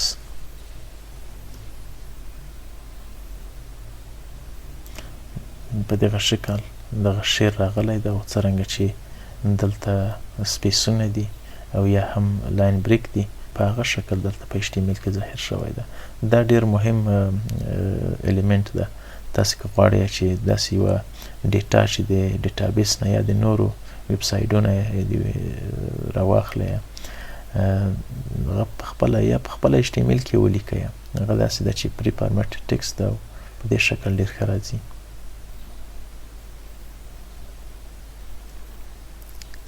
HTML سټایل چې ده دا یوه لویه موضوع ده او په دې کې ډېر د ویب ډیزاینینګ چې ده هغه ټول سټایل کې ده. نو دلته صرف هغه اټریبیوټ ذکر کړی ده چې د HTML سټایل اټریبیوټ څه کار کوي او د هغې ساینټکس څرنګه ده او څرنګه ډیفاین کیږي.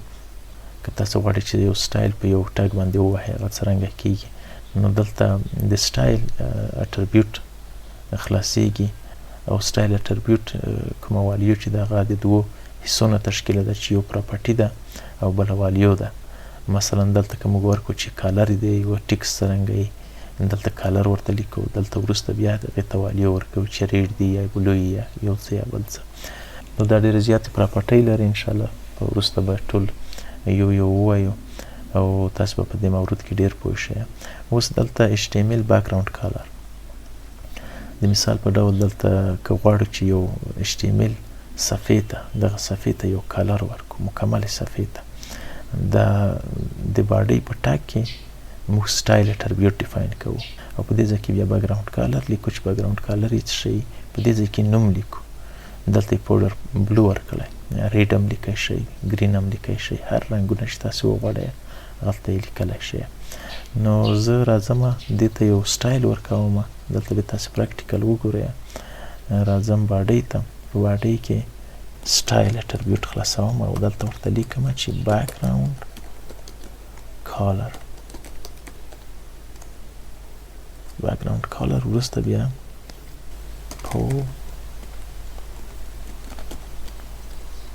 پوډر بلو،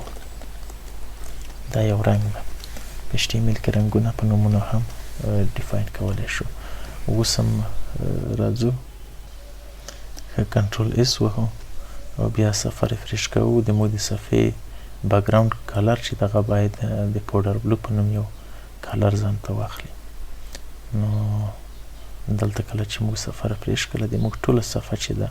هغه بیکګراوند کلر به داسې شي. نو سټایل اټریبیوټ چې ده دا یو ډېر مهم اټریبیوټ ده، انشاءالله دې باره کې به تاسې وروسته ډېر پوه شئ. اوس راځو HTML ټکس کلر ته. دلته د سټایل لپاره ځینې پراپرټۍ ډیفاین کړي دي. نو که غواړو چې موږ د ټکس کلر یا د دغه H1 دغه ټکس کوم رنګ واخلي، هغه په H1 ټک کې سټایل اټریبیوټ ډیفاین کوو او کلر یې یا بلو کوو یا ریډ کوو، هر رقم چې تاسو زړه یې رنګونه ورکولی شئ. د مثال په ډول زه دلته راځم او H1 ته په سټار ټک کې، البته په ان ټک کې موږ هېڅ وخت اټریبیوټ نشو ورکولی. په سټار ټک کې ورته لیکم چې کالر چې دغه ټکس د ټکس رنګ ده. تاسو که د کالر پراپرټي ورته ولیکئ هغه به د ټکس رنګ چینج کړي. مثلا دلته موږ ورته لیکو چې ټوماټو یو رنګ ده چې بانجان ته ورته رنګ ده. په دې شکل دغه د موږ د H1 رنګ چې ده دا به چینج شي. یا دلته نور رنګونه هم تاسو چینج کولی شئ. که په پی ټک کې وهئ په پی ټک کې هم کلر تاسو چینج کولی شئ. مثلا دلته د پی ټک ده، په دغه ځای کې زه ورته لیکم چې سټایل مساوي په کلر ریډ سور دی، دغه رنګ سور شو. بیا HTML فونټس دي، دا هم یوه ډېره ښه پراپرټي ده په سټایل اټریبیوټ. تاسو که غواړئ چې د یو ټکس فونټ ته تغییر ورکړئ، هغه هم د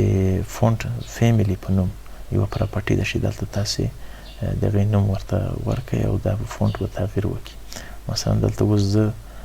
راځم H2 کې، په H2 کې فونټ یې تغییروم سټایل دلته ورته چې فونټ فیملی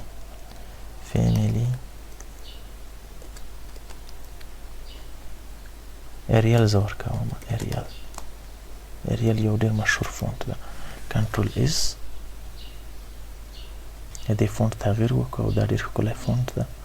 نو په دغه اساس باندې تاسو فونټ هم تغییرولی شئ. راځو اوس ټکس سایز دلته موږ دغه شپږم هیډینګ چې و دې ته هم فونټ سایز 80 پکسله ورکړو او په دې اساس باندې موږ د دغه فونټ زیات کړو او دا په پرسنټیج یا په فیصدي باندې هم زیاتولی شو، پکسل یې هم زیاتولی شو. بیا یوه بله پراپرټي ده چې HTML ټکس الاینمنټ. تاسو که غواړئ چې یو ټکس په سنټر کې راولئ، په وسط کې د صفحې یا د یو کنټینر په وسط کې دی، نو په دې اساس باندې د ټکس الاینډ په نوم یوه پراپرټي ده چې هغه تاسې ورکړئ. دلته دغه ټکس چې ده هغه به په دې ځای کې راولم. د مثال په ډول دغه H3 هیډینګ چې ده زه غواړم چې په سنټر کې دې راشي، دا دې په لیفټ کې نه راځي، په سنټر کې دې راشي. نو دلته راځم H3 دلته سټایل ورکوم، سټایل مساوي په ټکسټ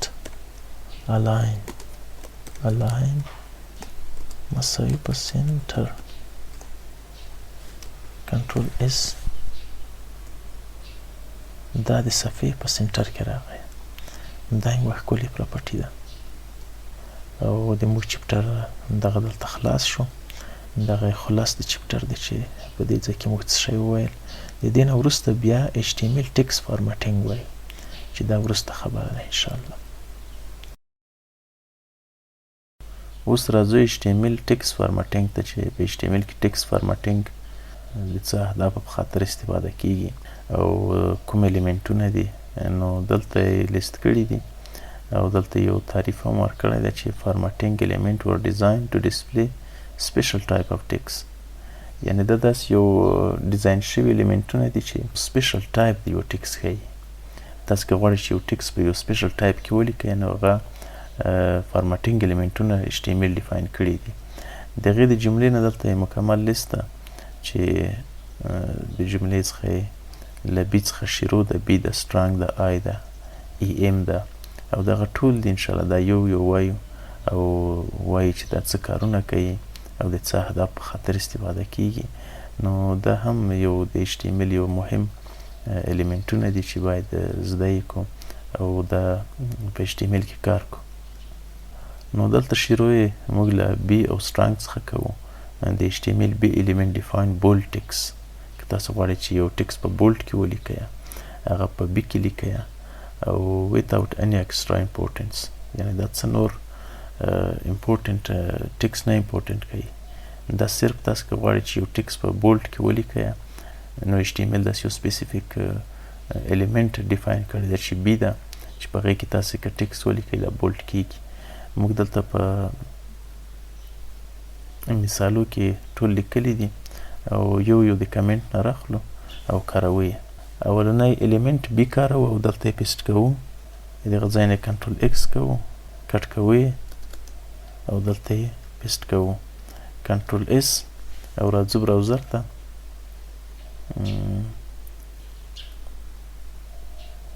دا براوزر کې ران کوو. اوس تاسو وګورئ دغه ټکس چې موږ دلته لیکلی دی دا په بولډ شکل ده. نو که غواړئ چې یو ټکس په بولډ شکل کې ولیکئ هغه په بي الیمنټ کې لیکئ. او بیا سترانګ الیمنټ ده چې دا هم یو امپورټنټ معنا سرچ انجینونو ته ورکوي. نور داسې خاص فرق یې د بي سره نشته، ظاهرتا داسې ښکاري لکه دواړه چې یو وي، خو سترانګ چې ده تاسو که کوم یو ټکس داسې مهم وي چې ډېر مهم وي هغه په سترانګ کې ولیکئ او بیا یې په H1 کې ولیکئ او داسې نسټډ الیمنټو کې ولیکئ. هغه به سرچ انجینو ته ډېر مهم وي او دا یوه خاصه معنا ورته لري. نو سترانګ کاروو. سترانګ دلته راځو ډیزاینر کنټرول X او دلته کنټرول V کوو.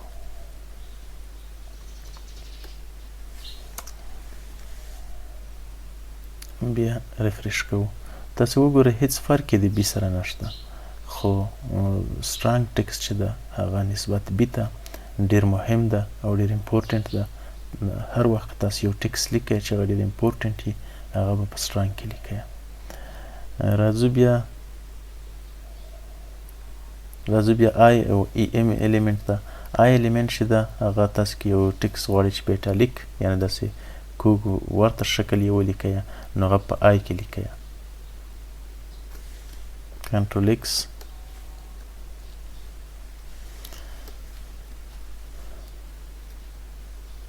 دغه په ایټالیک شکل کې راغی. او بیا راځو EM ته. ای هم ایټالیک ته ورته ده خو ایټالیک نه ده،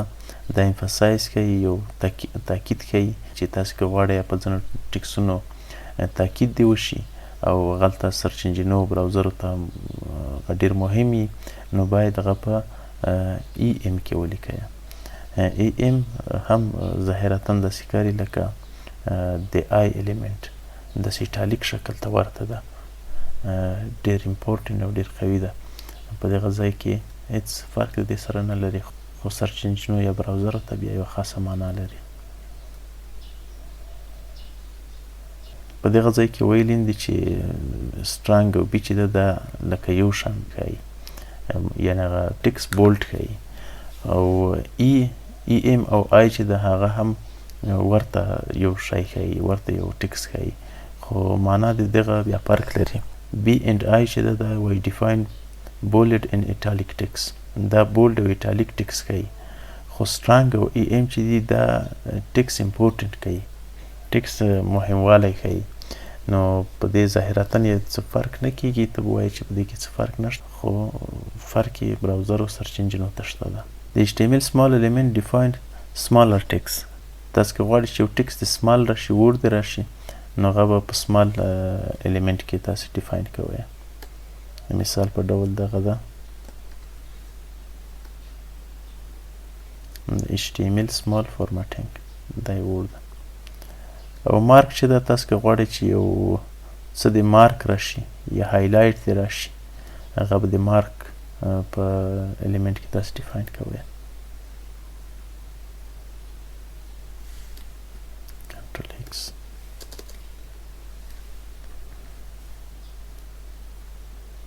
دا د مارک په شکل راغی، څه چې موږ دلته ډیفاین کړي وو، چې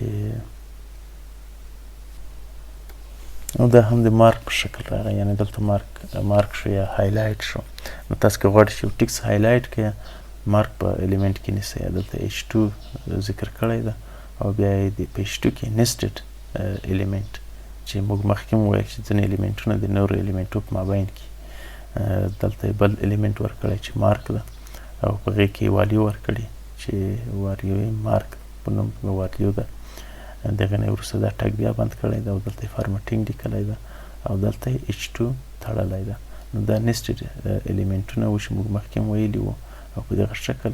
دغه مارک الیمنټ دلته که یو تاسې یو څه هایلایټ کوئ، هغه په مارک الیمنټ کې نیسئ. د HTML ډیل element define delete remove text. تاسو که غواړئ چې ځینې ټکسونه د داسې ښکاره شي چې هغه ریموو وي، یا تاسو په ځینو ویب سایټو کې لیدلي چې د یو څه شي قیمت لیکلی چې مخکې په $1000 و، مثلا اوس په 500 ده یا په 200 ده، نو مخکینی قیمت باندې داسې یو خط کش شي. نو دا تاسو دغه ټکس که تاسو لیکئ، دا په ډیل کې لیکئ.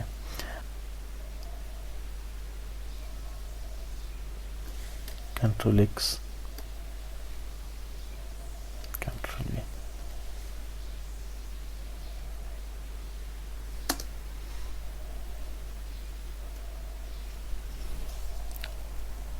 My favorite color is blue. blue خط شوی ده او دلته ریډ راغلی ده. داسې یو شکل لري.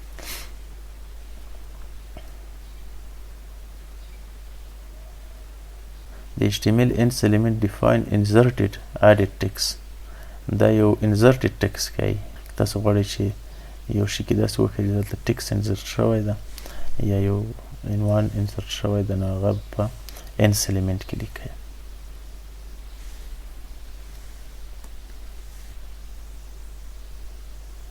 انډرلاین یې کوي، خو یوه خاصه معنا د سرچ انجنو ته لري. موږ انډرلاین یا داسې نور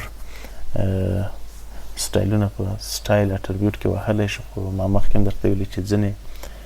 داسې سیمنټیک الیمنټونه دي چې هغه براوزرو ته یوه خاصه معنا لري.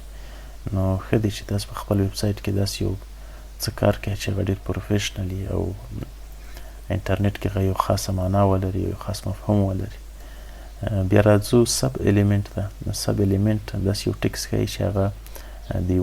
یوه ټکس فرعي ټکس وي، یعنې د هغې سب وي. تاسو که غواړئ چې دغه ډیفاین کړئ، نو په دې کې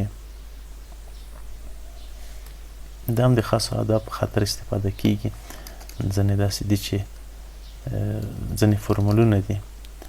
فورمولونه دي هغه سب ټکس غواړي، یا داسې د لاندې ټکس یې هغه ډېر ښه ورسره راځي. اوس ګورو دا this is subscript text. نو دا د دې ټکس یو فرعي شکل یې دلته ونیو. او بیا سوپر ده، سوپ په نوم الیمنټ ده چې دا سوپر د HTML سوپ الیمنټ ډیفاین سوپر سکرپټ ټکس. تاسو که غواړئ چې یو ټکس دې په سوپر سکرپټ کې راشي، نو هغه به بیا سوپ الیمنټ کاروئ.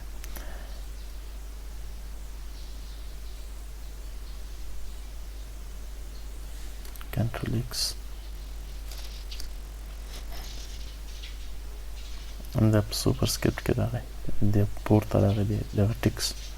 نه پورته راغی، دغه ښکته راغی. دا سوپر سکرپټ کې راغی، دغه ټکس د دغه ټکس نه پورته راغی. دا یو خاص اهداف لري. ځینې وخت ځینې داسې لکه 5 لیکلي چې 5 یا 6 نو د هغې په سر باندې یو ټي ایچ چې هغه داسې واړه یې لیکلي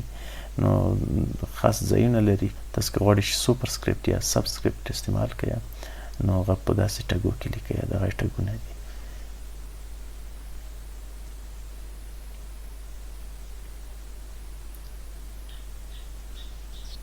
HTML quotation and citation element HTML Q for short quotation تاسو که غواړئ چې یو نقل قول ولیکئ یو کوټ ولیکئ هغه به په کیو الیمنټ کې لیکئ ذکر کړی ده نو تاسو که غواړئ چې داسې نقل قولونه ولیکئ هغه به د کوټ په الیمنټ کې لیکئ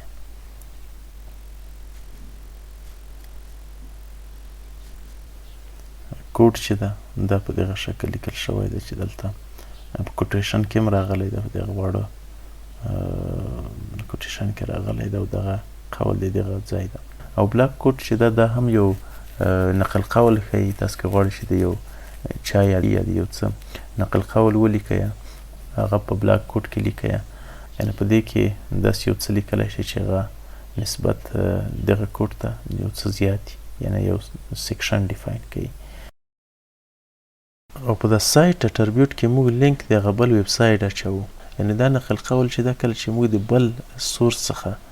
دا کوټ راخلو د بلې منبع څخه دا کوټ راخلو نو هغلته بیا موږ د هغې لینک هم اچوو د هغې سایټ چې دلته یې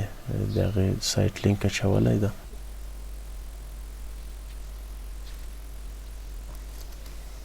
کنټرول ایکس کنټرول اس نو داسې یو نقل قول ښیي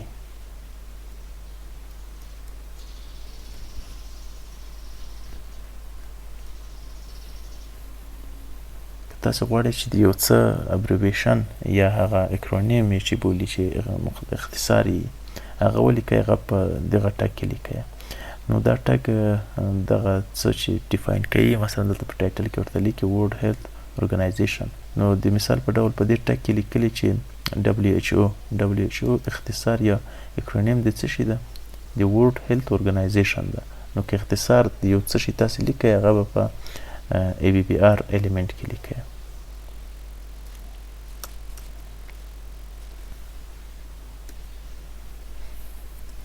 اوس دغه ټکس چې دلته لیکل شوی ده په دې ځای کې تاسو داسې فوکس پرې وکئ په دې ځای کې دغه راځي چې ورلډ هیلث ارګنایزیشن دا موږ په ټول ټیپ کې مخکې ویلي وو چې دا موږ ورکولی شو خو دا الیمنټونه چې دي تاسو ظاهرتا یې معنا دلته نشئ لیدلی مثلا دا په پی کې هم ولیکلی شو په H1 او H2 کې هم لیکلی شو په نورو الیمنټو کې هم لیکلی شو خو ما مخکې هم درته ویلي چې سرچ انجینو ته یا براوزرو ته دا یوه خاصه معنا لري او تاسو که غواړئ چې ویب سایټ هم ډېر په سټنډر باندې برابر وي نو تاسې دغه الیمنټونه په خپلو ویب سایټو کې کار کوئ دا ډېر مهم دي او ډېر مهم یو تاثیر لري په ویب سایټو کې راځو بیا ادرس ته ادرس که تاسو غواړئ چې یو د څه شي ادرس ولیکئ هغه به د ادرس په الیمنټ کې کوئ مثلا دلته یو ادرس لیکلی ده چې دغه ټول ادرس ده او دا هم د ادرس په الیمنټ کې کړی ده نو کوشش وکړئ چې تاسو که ادرس ډیفاین کوئ داسې یوه صفحه لرئ چې هغه نو ټول ادرس چې دغه به د ادرس په الیمنټ کې کوئ او دا هم یوه خاصه معنا سرچ انجینو ته لري کنټرول اس اوس دغه ادرس ده چې په ایټالیک کې ډیفاین شوی ده د تاسو وروسته د CSS په ذریعه فونټ یې تغییرولی هم شئ او هغې ته د ایټالیک نه سټایل بل فارمټ ته هم اړولی شئ نو کوشش وکړئ هغه الیمنټونه چې د خاصو اهدافو په خاطر استفاده کیږي هغه په خپلو ویب سایټونو کې کار کوئ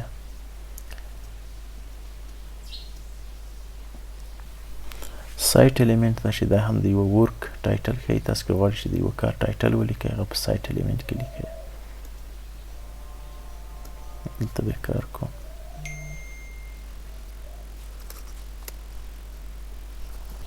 دغه د سایټ الیمنټ ده او وروسته بیا دا هم ډېر په زړه پورې الیمنټ دی DBO for be directional or right تاسو که غواړئ چې د یوه ټکس ډایرکشن دی ریورس په شکل راشي نو هغه په دغه الیمنټ کې کاریږي او دغه الیمنټ یو خاص اټربیوټ لري دی DIR په نوم چې دا په نورو کې که تاسو استفاده کوئ هغه صرف د ټکس سایټ ته تغییر ورکوي خو په دغه الیمنټ کې که تاسو استفاده کوئ تاسو ټکس به ریورس په شکل راشي یعنې زه پراکټیکل یو مثال درته ښیم دلته دغه مثال کپی کوم او دلته لیکم کنټرول اس. اوس تاسې وګورئ چې دغلته په یو ریورس شکل راغلی ده او دغه اټربیوټ که تاسې په نورو الیمنټو کې کار کوئ هغه صرف یو سم ته تغییر ورکوي خو ریورس کوي نه. د مثال په ډول زه به دلته یو ټکس ولیکم چې پی خلاصوم او په پی کې ورته لیکم چې ډي آی آر دا ډایرکشن د یوه ټکس تغییروي. مثلا دلته ورته لیکلي چې آر ټي ایل یعنې رایټ ټو لیفټ له ښي طرف څخه چپ ته له ښي طرف څخه چپ ته رایټ ټو لیفټ. او بیا دلته ورته لیکم چې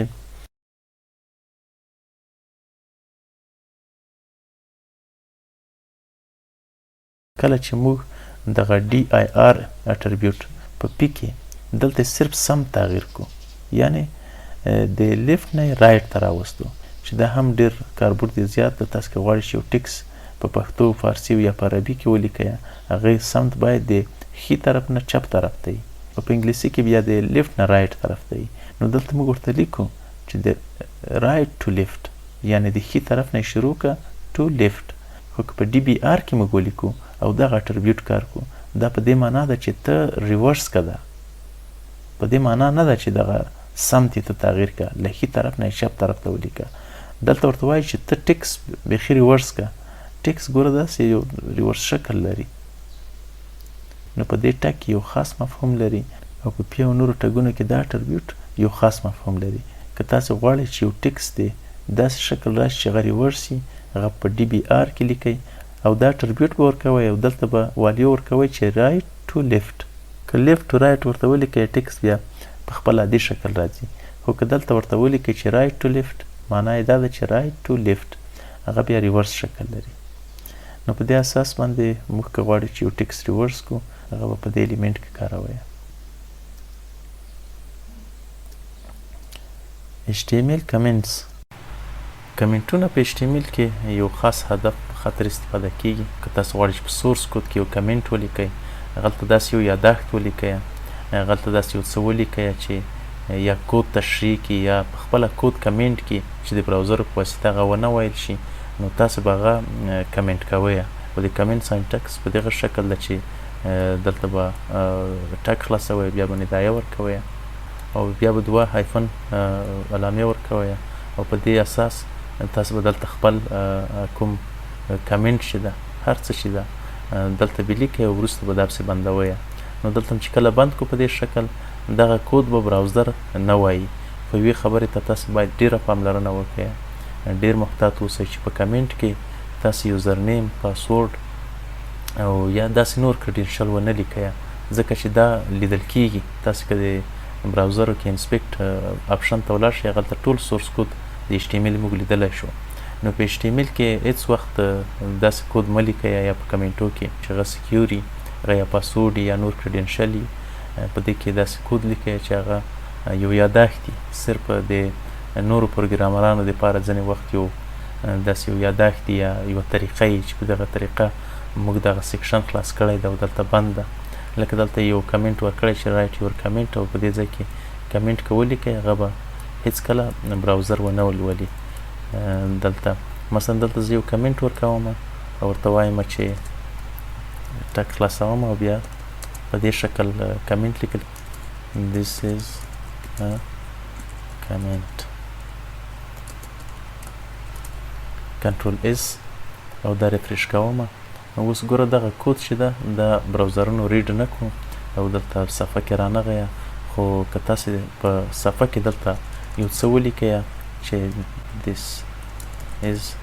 a text مثلا کنټرول اس وهئ هغه دا ټکس به راشي دا ټکس براوزر ریډ کوي. نو که په دې ځای کې ولیکئ دا موږ په هېڅ ټک کې هم ونه لیکو خو دلته راغی. ځینې ټکسونه که تاسې په خپله په دې ځای کې ولیکئ هغه مستقیم دلته راځي. نو کوشش وکړئ چې تاسې کله یاداښت لیکئ هغه په دې ټک کې ولیکئ هغه به د براوزر د طریقې نه ویل کېږي. خو زه بیا هم تاکید په دې کوم چې په دې کې پاسورډ یوزرنیم او نور کریډینشل ونه لیکئ ځکه دا د یوزر د خوا نه کتل کېږي. دلته که تاسې براوزر ته راشئ او ښی کلیک پرې ووایئ انسپیکټ ته که راشئ په انسپیکټ کې ټول کودونه چې دلته موږ لیکلي دي دغه ټګونه ټول دلته راغلي دي. تاسو چې په هر ټګ باندې دلته فوکس وکړئ دلته به هایلایټ شي په دې ځای کې. نو دلته که کمنټ هم وي هغه به کمنټ به هم راځي. نو محتاط اوسئ چې په دې کې داسې څه ونه لیکئ چې یا پاسورډ یا یوزر نیم یا نور داسې محرم معلومات دي. HTML کالرز په HTML کې رنګونه هم یو ډیر مهم بحث ده او دا چې یو الیمنټ ته موږ په څو طریقو رنګونه ورکولی شو. دلته یې ټول ویلي دي. یو خو داسې دي چې پری ډیفاین ده. تاسې مستقیم هم نوم ورکولی شئ د یو کالر مثلا ګرین شو، بلو شو، ریډ شو. هغه مستقیم نوم به ورکوئ او د هغې رنګ به بدلیږي. او 140 سټنډرډ کالر نومونه دي چې HTML یې سپورټ کوي. خو دلته ځینې داسې رنګونه دي چې هغه هېڅ نوم نه لري. تاسو که وغواړئ چې یو رنګ یو الیمنټ ته ورکړئ هغه یوه خاصه والیو باید تاسې د هغې واخلئ او هغه رنګ ورکړئ. نوم نه لري ځکه چې HTML تر 140 رنګونو نه زیات رنګونه نه سپورټ کوي. حال دا چې په کمپیوټر کې وایي 16,972,214 رنګونه دي. نو د دې ټول نومونه که ډیفاین کړي دا ډېر سخت راځي. بیا دلته د RGB او هیګزا ډیسیمال یو چې سیل په فارمټ باندې والیوګانې به تاسې ورکوئ. RGB او هیګزا ډیسیمال دا ډېرې عامې دي چې په HTML او په پروګرامینګ او په نورو ډیزاینو کې استعمالیږي. هغلته یوز کیږي. RGB چې دا یو خاص فارمټ ده او رنګونه په کمپیوټر کې د همدې فارمټ څخه جوړ شوي هم دي چې د R معنا یې ریډ ده او G چې دغه ګرین ده او B بلو ده. دغه درې رنګونه په کمپیوټر کې دي چې دا هر یوه د 0 نه شروع ته 255 پورې یوه والیو اخلي او دا هر یو چې سره ګډ شي بیا یو خاص رنګ ته جوړیږي. په دې به انشاءالله وروسته خبرې وکړو. زه به ښه درته واضح کړم چې دا رنګونه څنګه جوړیږي او څرنګه یو رنګ موږ د RGB په فارمټ کې جوړولی شو. او هیګزا ډیسیمال هم یوه والیو دی چې سلم ده او RGBA چې ده دا یو خاص فارمټ ده په HTML کې چې دغه A اخر یا په سیټي ده. په سیټي به م انشاءالله ووایو چې په سیټي څه معنا او HSLA هم داسې یو فارمټ ده چې په اخر کې دغه A ور اضافه کړې ده او A فارمټ چې ده هغه په سیټي معنا ورکوي. خو دلته فوکس اوس موږ په دې ده چې څرنګه یو الیمنټ ته کالر ورکو او کالر د نوم په ذریعه ورکو. مثلا دلته یې ډژر بلو ټماټو رنګونه ورکړي دي. راځي چې دا پریکټیکل کار کو او RGB او هیګزا ډیسیمال ته به انشاءالله وروسته ورسیږو. دلته به پیسټ کو او دلته دوه الیمنټونه دي چې یو H1 ده او بل P ده او سټایل اټریبیوټ هم خلاص کړی ده. سټایل اټریبیوټ کې بیکګراوند کالر ډژر بلو په نوم یو کالر ده چې دا هم ورکړی ده او بل P ټاګ ده چې دا د پروګرام ده. دلته هم سټایل اټریبیوټ خلاص کړی ده او بیکګراوند کالر هم ریډ ورکړی. نو په دې اساس باندې موږ کالرونه چینج کولی شو. تاسو که غواړئ چې یو الیمنټ ته بیکګراوند کالر ورکړئ دلته موږ صرف د بیکګراوند کالر د یو الیمنټ چینج کړی ده. نو په دې اساس باندې بیکګراوند کالر که تاسو غواړئ چې چینج کوئ هغه به بیکګراوند کالر پراپرټي لیکئ او بیا به مستقیم د هغې نوم ورته لیکئ. خو دلته موږ مستقیم نومونه ورکړی ده چې RGB او هیګزا ډیسیمال او HSL څرنګه والیوګانې دي انشاءالله دا وروسته وایي. اوس کنټرول S پې وهو او دلته یې رفرش کوو. دلته دوه الیمنټونه دي چې یو H1 ده چې د دې بیکګراوند کلر چې ده هغه بلو ده او بل P پروګراف ده د هغې بیکګراوند کلر ریډ ده. دا ساحه چې کومه ټوله وینئ دا د H1 ده او ته دغه ځایه موږ ته ډېر په وضاحت سره ښکاریم چې دغه ټوله ساحه د H1 ده او دغه ساحه چې ده دا د P پروګراف ده. نو په دې اساس باندې موږ بیکګراوند کلر د یو الیمنټ چینج کولی شو په نوم باندې. او بیا دلته یې ویلي چې ټکس کلر تاسو که غواړئ چې ټکس کلر یې چینج کړئ. مثلا زه غواړم چې د H1 دغه ټکس چې ده دا وایټ کم یا ګرین کم یا بل رنګ ورکړم. نو بیا به راځئ وروسته د سیمیکالن نه ما مخکې هم درته ویلي چې سټایل یو داسې اټریبیوټ ده چې په دې کې ګڼې پراپرټۍ راتلی شي.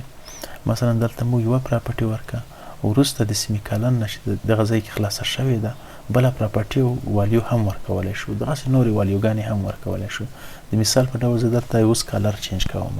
نو سیمیکالن نه وروسته بیا ورته لیکم چې کالر مساوي په مثلا وایټ یې کړمه سپین کوم بیا به سیمیکالن ورته ږدی. تاسو که وروسته بله پراپرټي لیکئ نو سیمیکالن باید ورته کېږدی چې هغه پراپرټیانې یو بل سره جدا کړي. کنټرول S اوس ټکس کلر چې دغه سپین شو او په دې اساس باندې موږ ټیکس کلر داسې چینج کولی شو. دلته مثالونه ورکړي دي. او بل راځو بارډر کلر ته. تاسو که غواړئ چې بارډر کلر چینج کړئ، دلته یو بارډر د خو موږ یې نه وینو ځکه اوس موږ رنګ او ضخامت نه ده ورکړی، نو بای ډیفالټ هغه نه نیسي. خو بارډر ډیره مهمه پراپرټي ده او تاسو که غواړئ چې دا سپیسیفای کړئ ورته چې څرنګه باید بارډر ورکړئ،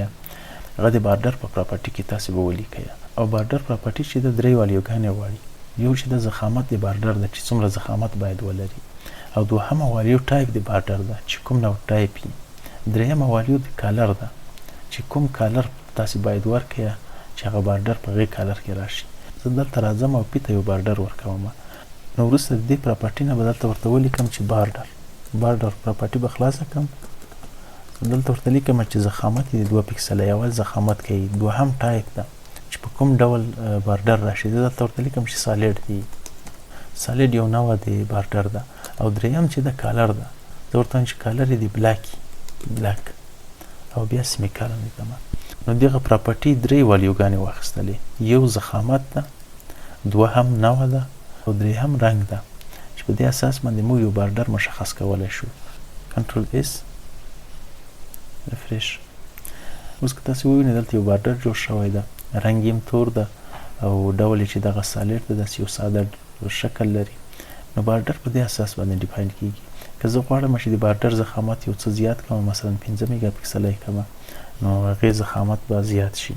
کنټرول اس. اوس د بارډر ضخامت 15 میګا پکسله شو. نو په دې اساس باندې موږ په سټایل کې درې پراپرټیانې ولوستلې چې یو بیکګراوند کلر و، یو ټیکس کلر و او درېیم هم بارډر کلر و. دلته نور مثالونه هم ورکړي دي.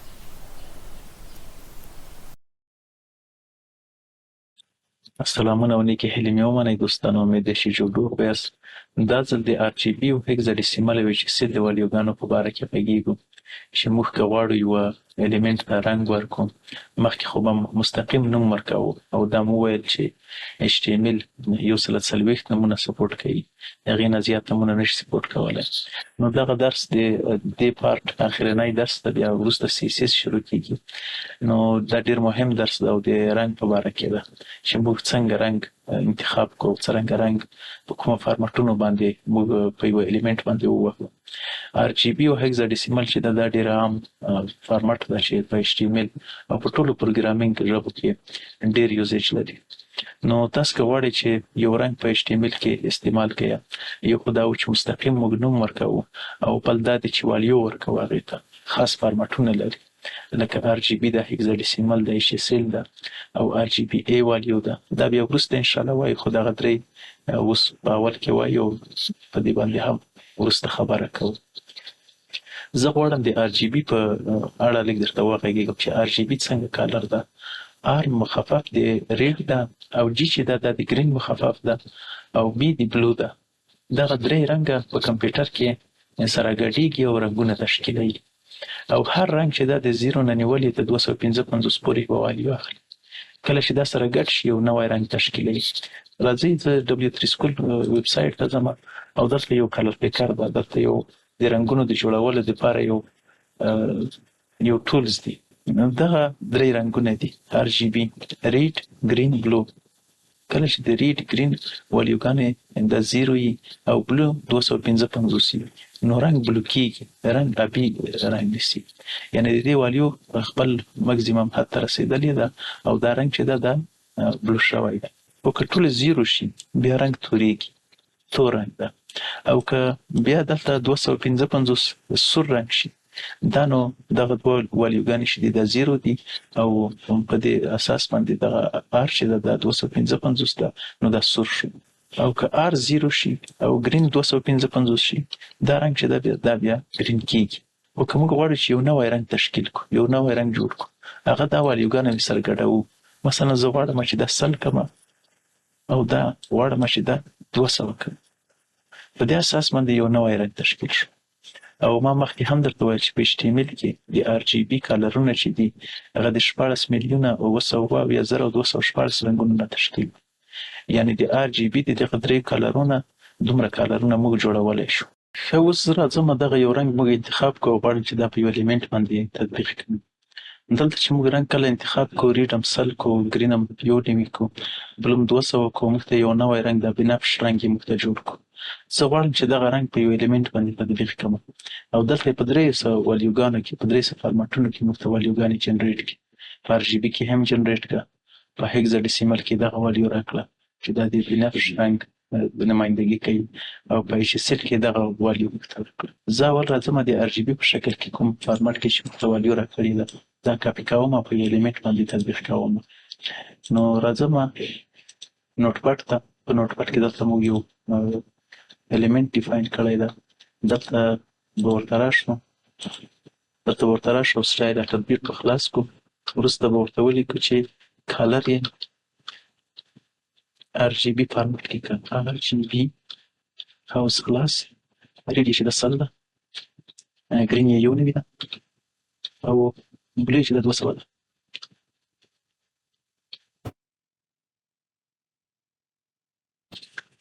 کنټرول اس اوس تاسې ګورئ هغه کومه والیو چې موږ ته راکړې ده هغه یې دقیقاً هغه والیو ده او کالر یې د موږ چینج کړو دلته زه یې درته زوم کړم په دې شکل نو دا د RGB په شکل باندې د کالر والیوګانو تغیرات دي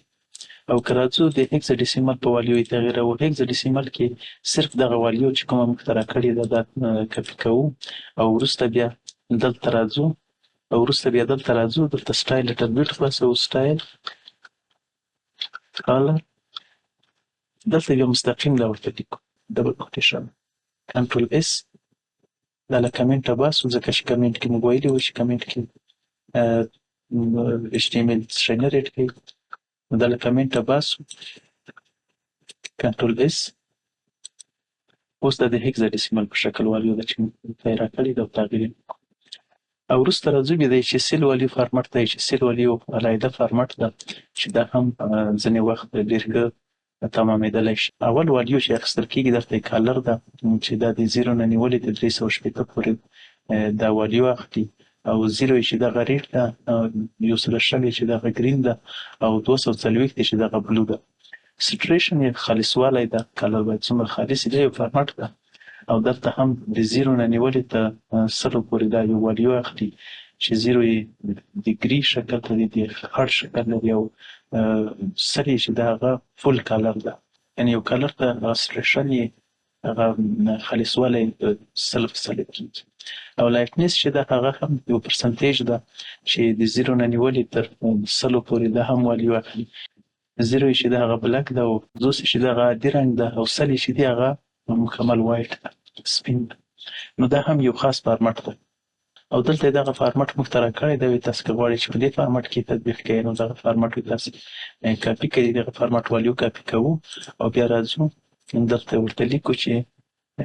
موږ ته د HSL والیو فارمټ باندې موږ ته کالر جوړ کړو دلته سټایل خلاصوو او وروسته بیا دلته ورته لیکو چې کالر یې HSL اولنۍ والیو یې 245 ده دوهمه یې 50% ده او درېیمه یې بیا 50% ده اوس بندوو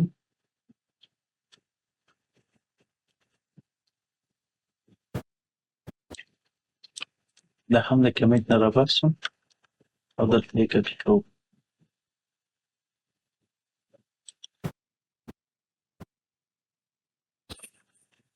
کنټرول اس تاسو وګورئ دا د HSL والیو ده چې هېڅ تغییر یې نه ده کړی کوم رنګ چې د RGB او هیکزاډیسیمل د HSL والیو هم په هغې رنګ پاتې شولې دغه دوه RGBA او HSLA والیو RGBA هم همغه فارمټ ده خو A چې ده دا د اپاسیټي معنا ده تاسو که یو رنګ غواړئ چې هغې ته اپاسیټي ورکړئ اپاسیټي دا معنا چې هغه څومره خپ وښودل شي روڼ وښودل شي نو دا هم یوه والیو اخلي او والیو یې د 0 نه شروع کېږي تر 1 پورې ده نو موږ که غواړو چې یو کالر دی ډېر روڼ وښودل شي پاک دی وښودل شي لکه دغه کالرونه هغې ته اپاسیټي 1 کوو او که غواړو چې هغه دی ډېر خپ وښودل شي د هغې اپاسیټي کموو مثلا 0.5 یا 0.4 کوو راځئ دا هم کار کوو زه دلته راځم کنټرول ایکس دلته کاپي کوم او ورته وایم چې سټایل کالر RGBA فارمټ یې خلاصوم هغه والي ورکوم مثلا سل 190 او 200 او درېیمه والي چې دا غواړم چې لږ خط دې اوسي مثلا دلته 0.0 او ورکوم او بیا قوس بندوم وروسته ډبل کوټیشن وکړم اوس به ریفریش کو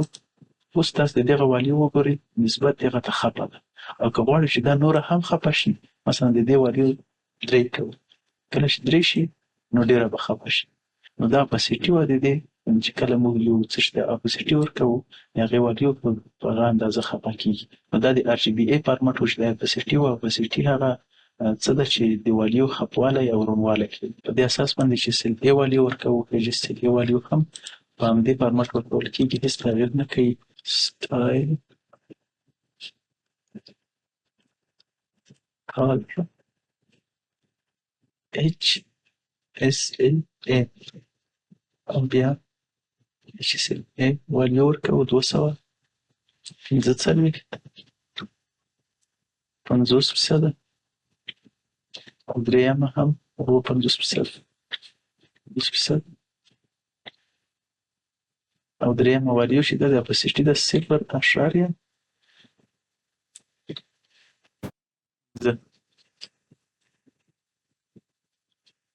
قوس بندوو ډبل کوټیشن کنټرول S په دې اساس باندې موږ د هغې اپاسیټي کمه کړله دلته د دې اپاسیټي زیاته ده دلته یې کمه ده او دلته هم د دې اپاسیټي زیاته ده دلته یې کمه ده که غواړئ چې فل وښودل شي بیا ورته یو لیکو چې یو اخرني حد د اپاسیټي ده او هغه ټوله روڼواله ده نو په هغې کې بیا هېڅ خپوالی نه راځي او مکمل هغه خپل ټکس په خپل حالت ښایي نو په دې اساس باندې موږ کالر وویل کالر ډېر مهم بحث ده هغې فارمټونه مو وویل په هغې کې مختلف فارمټونه وویل چې 3 فارمټه یې په دې شکل و 2 هم د اپاسیټي و چې هغې کې د رنګ روڼوالی ښایي څومره د روڼ راشي او څومره د کلیر راشي نو دغه کالرونه و چې ټول موږ په HTML کې وویل او په نوم و په RGB و په هیکزاډیسیمل و HSL و RGBA والي و او HSLA والي و دا ټول فارمټونه یې موږ وویل په دې کې نور څه شی پاتې نه دي انشاءالله نوی درس نوی پارټ د موږ د سټایل یا د CSS په باره کې ده چې هغه په ویب څنګه موږ سټایل وهلی شو او په څو طریقو یې وهلی شو نو دغه پارټ تر دې ځایه و تر بیا د خدای په امان